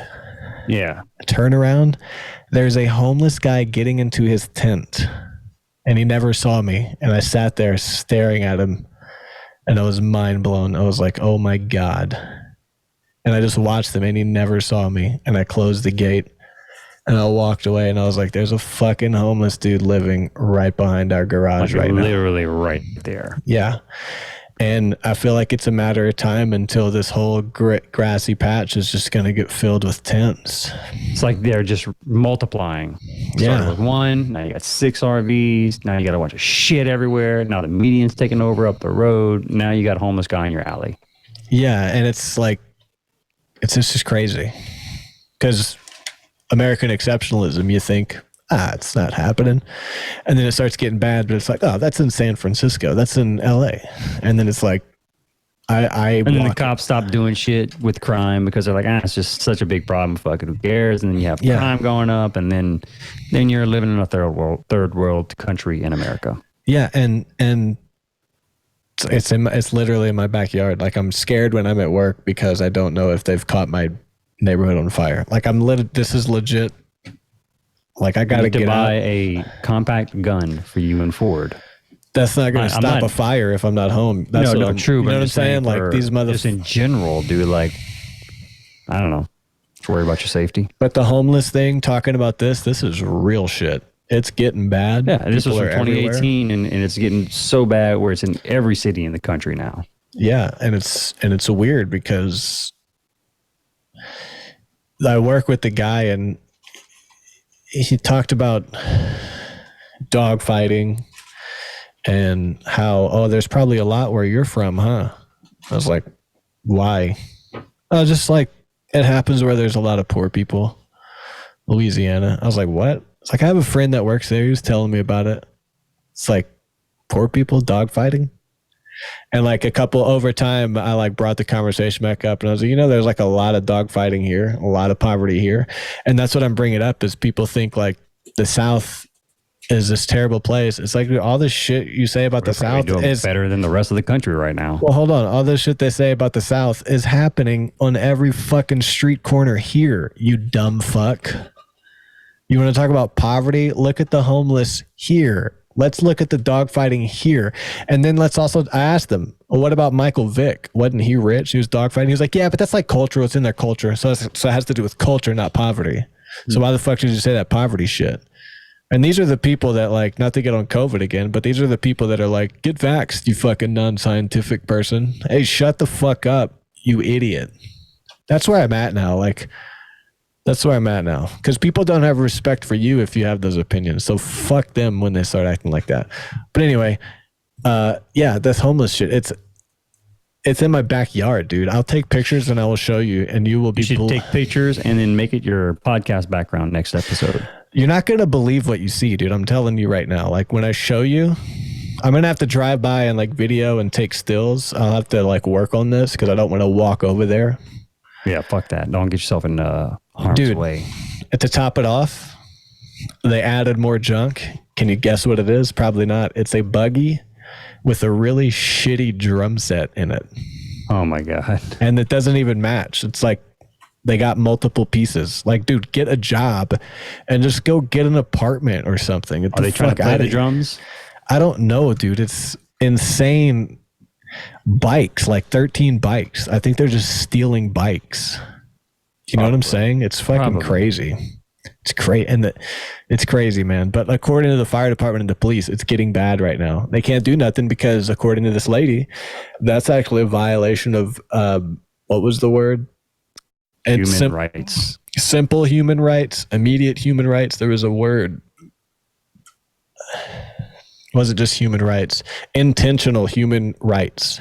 No. It says in international human rights law. Oh It's just God, a violation so of human stupid. rights. International, not intentional. It's just a violation of rights, according to her. It's the yin and the yang. I'm the dumb guy with brain damage. You're the smart guy that knows how to talk. With brain damage. Well, mine happened when I was a baby, so. Mine happened when I'm an adult, so it's worse. All right. Hey, bro, let's move on to something a little bit more positive. I'm back, dude. What do you think? I'm still here. What's up, bro? Represent. Oh, shit. Represent. Fuck yeah, bro. I was looking at my browser and didn't see your shirt. That's awesome, dude. Yeah, Thanks man. for the support. Hey, man. Thanks for the $15 shirt. It's a good deal, you know? Is that a good deal? I don't know. Fuck yeah, dude. I mean, new merch is $35, $30. So if you're wanting to get a shirt and it's like, you know, because y'all have the new long sleeve, and I was like, I want to get it, but I'm not a long sleeve guy. Unless I'm putting it under a hoodie for an extra layer. You know what I'm saying? Yeah. So I was like, well, let me see what they got. And then I was like, $15, dude? Let me help y'all get rid of the old shit, you know? Thanks, man. I appreciate that. Yeah, $20. So if anybody's still listening to this podcast or watching, so basically this James Webb Telescope, they launched it. It's outdoing the Hubble Telescope. It's Hubble Telescope 2.0. It's gonna let us go back in time. Yeah, see, and I have better notes in Kindle, but Kindle does not function with iCloud. And it's better, but it doesn't function with iCloud. So it's like, what the fuck? So let me get to it. We have a deployed telescope in orbit, said Thomas Zurbuchen, NASA's Associate Administrator for Science. Magnificent telescope, the likes of which the world has never seen.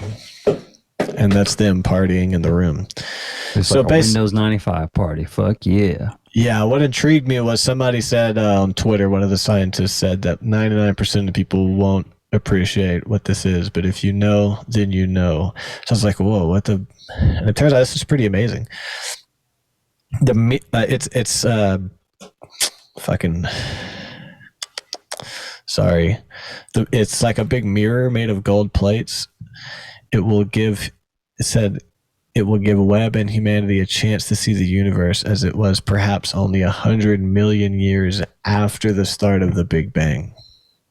So the Hubble telescope hasn't been able to get that far back, but this one will. Yeah, and it's focused on like what, 4 areas, right? Yes, four areas of focus. Do you have those in front of you? Yeah, I do. You want me to share? I have it right here. Yep, there it is. Right there, under first light and reionization. Yeah, so there's 4 areas that this telescope is going to study. First light reionization refers to the early stages of the universe after the Big Bang started the universe as we know it today. In the first stages after the Big Bang, the universe was a sea of particles, such as electrons, protons, and neutrons. Light wasn't visible until it cooled enough later on. The epoch of reionization refers to when neutral hydrogen was reionized, made to have an electrical charge again by radiation from the first stars. So I was looking for this reionization process in the light that is capturing from the deep space. I was stumbling earlier because I was trying to get into how it was built, but my notes didn't make sense. So thanks for saving it. I got you, bro. That's why I'm here. Just a co-host. I'm also just a co-host. We're 2, man. And then it's looking at assembly of galaxies. Assembly of galaxies sounds complicated. Looking at galaxies is a useful way to see how matter is organized on gigantic scales, which in turn gives us hints as to how the universe evolved, which brings in this book I read about before when the Earth had 2 moons. I got it at Barnes & Noble on the premiere shelf, so they're not trying to hide this. Apparently there was a time when the Earth had 2 moons. What? Yeah, and it has to do with the formation of galaxies and planets like this. And that book talks a lot about this. And it's kind of boring, but basically the theory is that like a piece of debris hit Earth and caused some piece of debris to fly off of Earth into space. And then what happens in space is that things will naturally find their circle. So there's this wobbly with it, blah, blah, blah. And then as it finds its circle, it gets caught in our whatever. Orbit. Yeah, but there was a time where there was like 2 pieces that became one, so it was like 2 moons. But somewhere in here, that's what they're trying to watch, is like how the moon was formed are things they'll be able to understand more with things like the James Webb Telescope that's going to be looking at 100 million years after the Big Bang formation of planets. Yeah, they're looking back at the earliest galaxies that we could see to figure out if we could figure out how and why we get these spiral and elliptical galaxies that have evolved today. And then it's looking at the birth of stars and protoplanetary systems. My favorite one, the Eagle Nebula's Pillars of Creation. It's going to look at these. They're some of the most famous birthplaces for stars, and I have it right here. This is the Eagle Nebula. It's a real place. The classic image of pillars of creation inside the Eagle Nebula reveals a stellar nursery where new stars may be hatched. So basically, they're going to be looking into these early gas clouds like this. Because in these gas clouds, you get the formation of stars because the gas starts to merge together and and then there you go. And now the stars are in there. And then what I thought was interesting that I learned from that other article we're just on, like that cocooning gas cloud apparently is reused if it doesn't use or isn't dispersed too far apart. So like it's used to form one star and then it like continues to go on to be used again. It's kind of cool. Yeah, right there. Stars come to be in clouds of gas, and as the stars grow, the radiation pressure they exert blows away the cocooning gas, which could be used again for other stars if not too widely dispersed. And so it's going to use the James Webb Telescope's infrared section to be able to look at the sources of heat inside those gas clouds, which will include stars that are being born in these cocoons inside these pillars of creation that you just showed a picture of from the other article. Yeah, and just real quick, in 1995, about the nebula, the Eagle Nebula, the world was astounded by the Hubble Space Telescope's beautiful images of the Eagle Nebula, a cloud of interstellar gas and dust 7,000 light years away. So basically, that was getting back to kind of the origin of the James Webb Telescope was the Hubble. It's Hubble 2.0. You know what I'm saying? But it's going deeper into space and is built a little better. And we'll get into that. You know, we'll look at those things. But there's one more, the fourth one, planets and origins of life. The last decade has seen vast numbers of exoplanets discovered, including with NASA's planet-seeking Kepler Space Telescope. JWST's powerful sensors will be able to peer at these planets in more depth, including, in some cases, imaging their atmospheres. Understanding the atmospheres and the formation conditions for planets can help scientists better predict if certain planets are habitable or not. Interesting. So it has a shiny giant mirror made of gold hexagons. And dude, that looks amazing. Is that made of real gold or just gold colored? It's coated with a durable gold. It's made of a different, I'm trying to get to the beginning of my notes. It's made of a different material. 18 small mirrors that together will allow mission teams to use the scope to measure light from extremely distant galaxies. Webb's primary mirror spans 21 feet, 4 inches, 6 across, and is made up of 18 hexagonal mirror segments. It's a big-ass mirror. I'm right here. Mm-hmm. Measuring 4.3 feet. I'll read that again. The primary mirror spans 21 feet, 4 inches across. It's made up of 18 hexagonal mirrors, 4.3 feet. 4.3, dude. What if it's actually 4.3200? 43,200. Sacred numbers. 21 feet. These are sacred numbers, actually. And Webb also has a small secondary mirror that measures 2.4 feet. Well, in comparison to the Hubble Space Telescope, so the Webb's primary mirror was 21 feet. The Hubble was 7.8. Crazy. It's a lot larger. Dude, that's huge. I'm not getting the pictures on that one. Look at that, beautiful. It's insane looking. Yeah, I mean, I think that's an illustration, but they use the hexagons so that it will be more like a circle, because that's the best shape, and they talk about it here. If the segments were circular, there would be gaps between them. A roughly circular overall mirror shape is desired because that focuses the light into the most compact region on the detectors. An oval mirror would give images that are elongated. A square mirror would send it out. So they needed to replicate a circle, so they used hexagons. There's 6 actuators on the back of each mirror piece. Listen to this, dude. This is insane. The actuators that move the piece. It's going to take them like 5 months to calibrate this once it gets located. That's how nuanced. These actuators are actually a pretty amazing piece of engineering in the sense that they can move long strokes called core stage, but they also have a fine stage which can move extremely precise fractional wavelengths of light. Wow, that's crazy. It's like...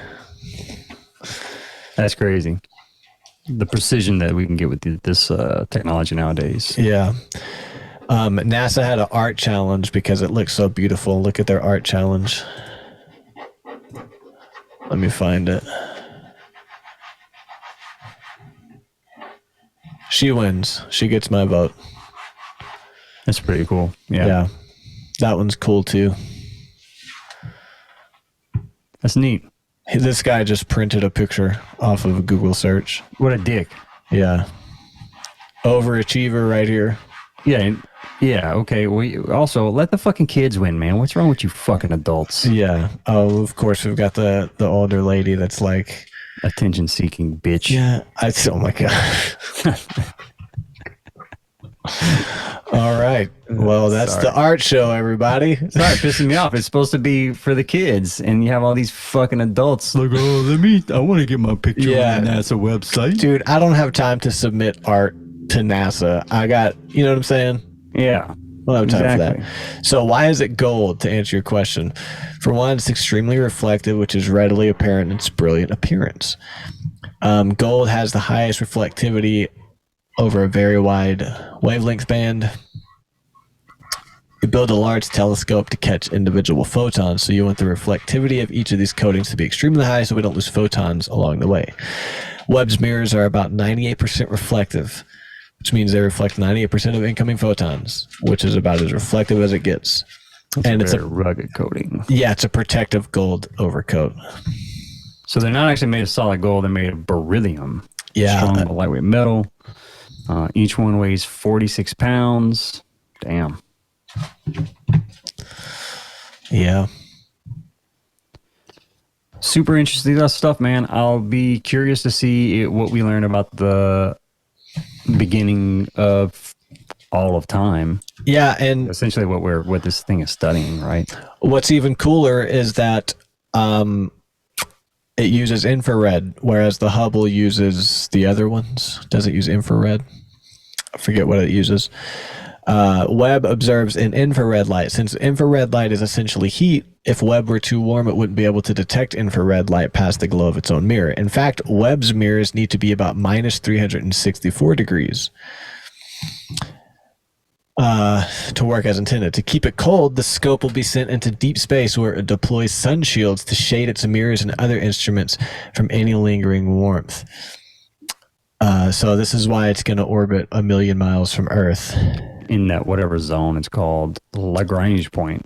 Yeah, and Lagrange.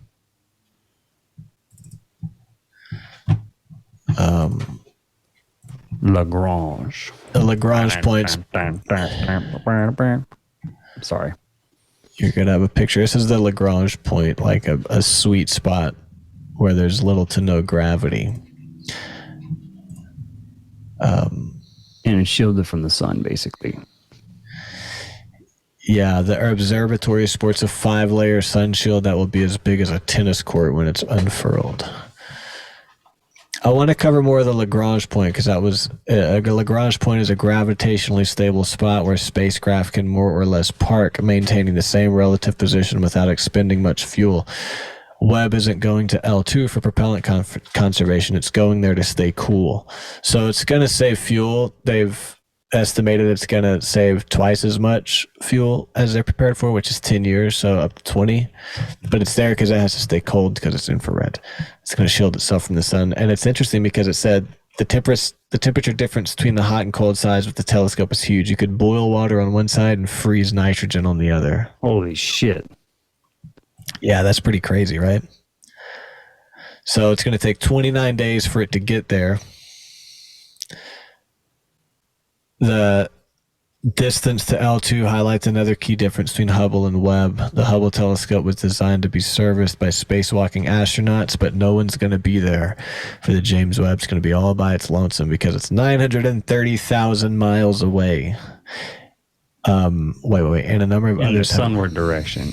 It's away from the sun. The James Webb goes away from the sun, so I need to clarify what I just read.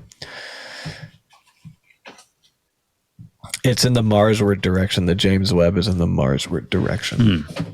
But how far is it? 930,000 miles.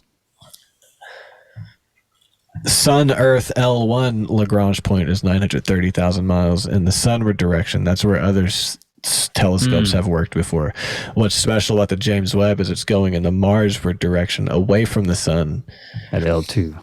To Lagrange point L2 because there's 4 of them total in the solar system. There are a total of 5 Sun-Earth Lagrange points. 5, sorry. L3 is in line with L1 and L2, but on the other side of the sun. L4 and L5 are 60 degrees ahead of and behind the Earth, respectively, on our planet's orbital path. But it doesn't say how far L2 is. Here's L1 and L2. They look to be about the same, just on the opposite side. 900. L1 is done. Miles. Yeah, 930,000 miles to L1, and then 930,000 miles L2. Wow. And these are the Lagrange points. So if you go up here, you'll be in like minimal gravity. That's a pretty sacred shape. Look how even that triangle is. You know what I'm saying? And even geometry. Yeah, and this line is the same length as this line, even though here there's not a Lagrange point. I would like to know the deep physics because the geometry looks to be pretty symmetrical, but there's got to be some kind of physics disconnect that doesn't allow another Lagrange point, even though geometrically it seems like there would be another Lagrange point here and here. You know what I'm saying? Right. Like, what are the physics like that make opposite that of L4 and L5? Yeah, maybe in these points there's like an anti-Lagrange point where gravity's so strong you can't get out, like a Bermuda Triangle. Maybe you and I are just so dumb when it comes to astrophysics that we'll never figure it out, me and you. No, I'm actually really smart, and I think I just did figure it out. Yeah, probably so. So instead of writing a thesis, I'm just going to clip that 40-second video and send it to Harvard.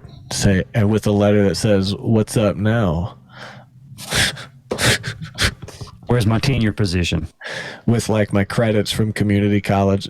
Yeah, I deserve tenure. Yeah. Please. I figured out Lagrange points 6 and 7. That definitely wraps up everything. But here's Awesome, live man. updates. We can finish it with the live updates page of James Webb. The most recent update, let me refresh this. This is the live update page. Look, here's a little illustration of how it works. Gotta get it out of reader view. Oh, really? You can't see that? Now refresh it. Do you see this illustration? Yeah, I see the illustration. That's what I was trying to show you. I'll refresh it in a second. But look how, boom, and then it... Pretty neat. Dude, they got to calibrate all of that. You got... I mean, you know what it's like mixing music. You move one thing, you change one thing, you got to change everything. Everything else. is fucked. Yeah. Can you imagine calibrating one of these hexagons and you're looking at That the can next... move at a fraction of a wavelength of light. Yeah, and it's like another 2.5 weeks to figure out what you did. Like, fuck. It's gonna take forever. God damn it. When you hit... By the time this thing is calibrated, it's gonna be out of fuel.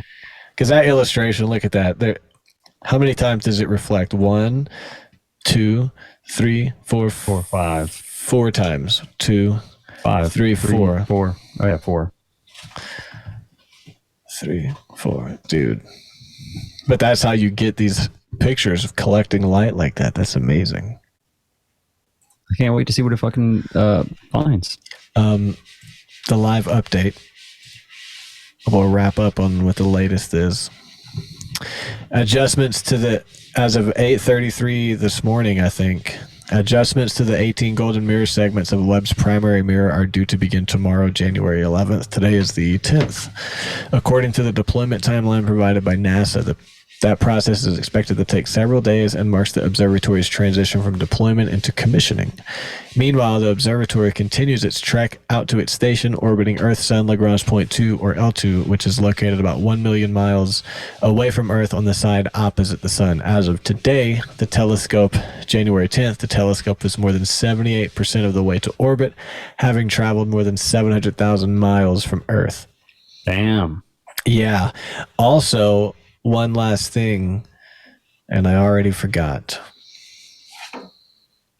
The big thing about this is that it's so big, it has to fold in on itself. And that's what's been happening, because I made a new personal Twitter. I got locked out of my old one. I was like, well, I just relaunched my blog. So while we're wrapping this up, everybody go dilloncrozier.com, read my blog, and check out our new Jamcast single that's coming out on the 19th.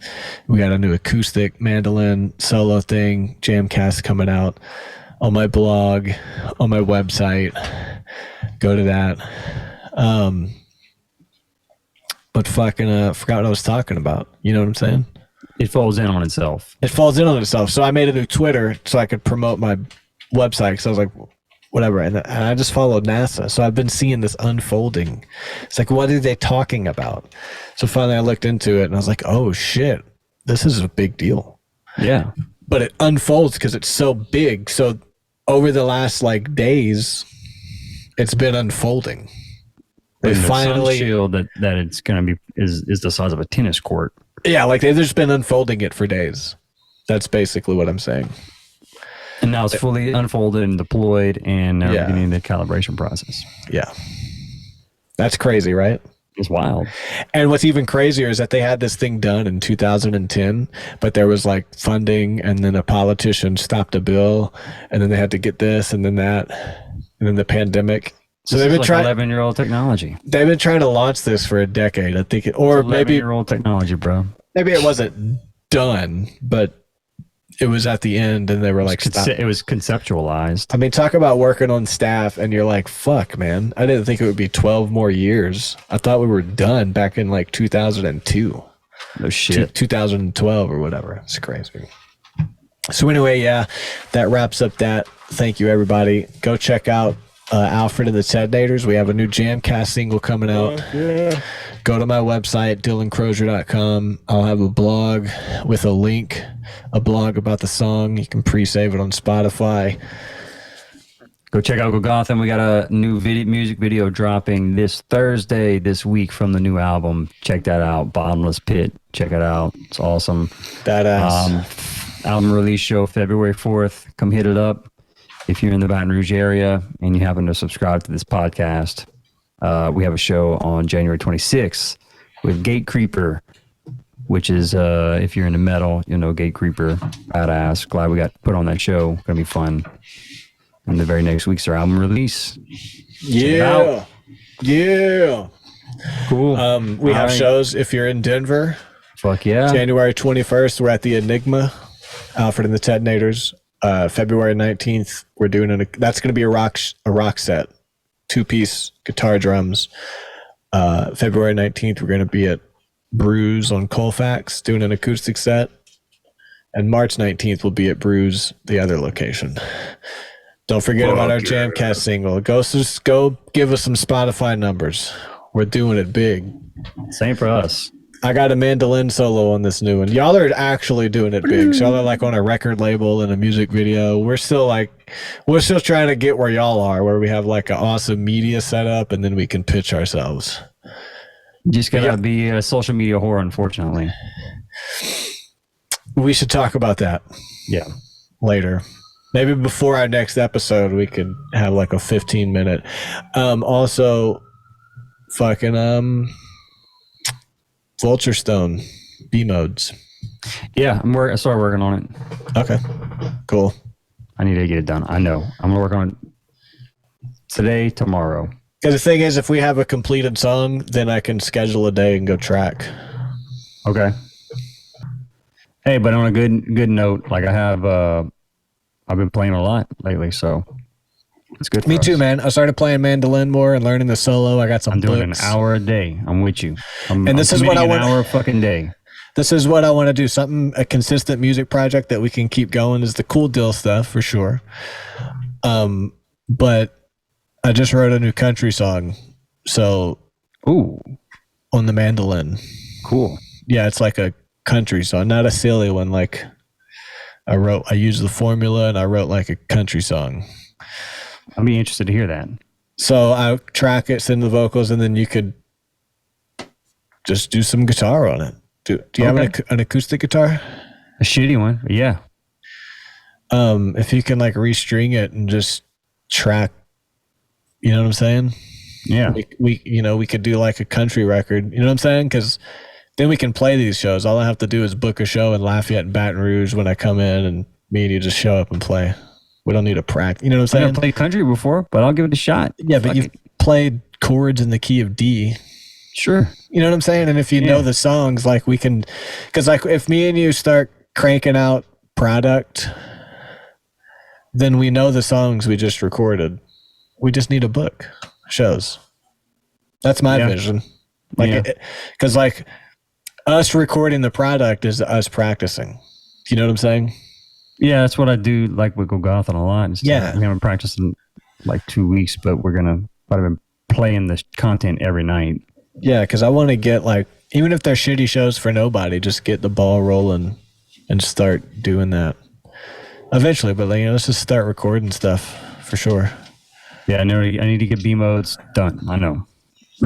B modes is weird because it's really good already, but it's like it just needs more spice. But like it's already good. Yeah, well, we can add more spice as we tab it out in Guitar Pro and make it add a little jazz to it. I would like to stay on B modes until we finish it, since it's like the oldest project that we have unfinished. You want me to just start recording the guitar tracks for it? Whatever is best for you to. If you want to rewrite stuff, I'll need you to tab that. Sure. So I can practice. You know what I'm saying? Practice the drums to it. Yeah. Yeah. I'm not tabbing the drums out, by the way. That's fine. But like, I would say just tab your guitars out and write it. All right. And send it to me. And then if we can back and forth. You don't have to like finish it, but like just do a next phase at least. Phase 2. Like, all right, and then maybe that'll be it. Or maybe I'll be like, cool, I added this. You know what I'm saying? Yeah, and then we'll start writing some new stuff because B modes is old. Yeah, and then B modes will be done, and then we can focus on Vulture Stone because that one's halfway done, and that one's badass. Yeah. And then I got the B modes demo playing. It's on the B modes demo I was playing. Sorry. And that's 2 singles, and we can fucking release those. Figure out how to do bass. Figure out vocals. Dude, we might even just release them as drum 7-string instrumental and rename ourselves.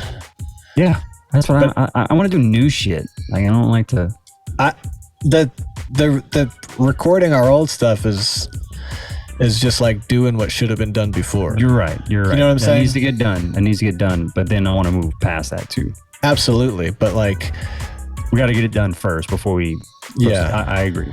But in the meantime, because it's going to take us a while to record 20 Death of Skepsis songs, yeah, we can chip away and like release a single and then release a single, and then by that time we'll be like on the verge of dropping a record. That's on the top 20 Billboard charts. Yeah, but really it's just Sailor Mouth and the old songs, and then we could do like another single, and then drop a second record of our other old songs. And then by that time, another single, and we have like a full new record. Yeah. You know what I'm saying? It's a lot of content, though. It is a lot of content, but we can do it. I need to get my ass to work. Like, even, yeah, we can do it. I need to get my ass to work. Get the numbers up, book a show. Just get it going. Cool, bro. Well, I'm going to jump off. Good podcast. Cool. Yeah. Have fun. Thanks for listening, everybody. And check out our shit. Later, folks. Later, bro. Later. Bye, Jesse.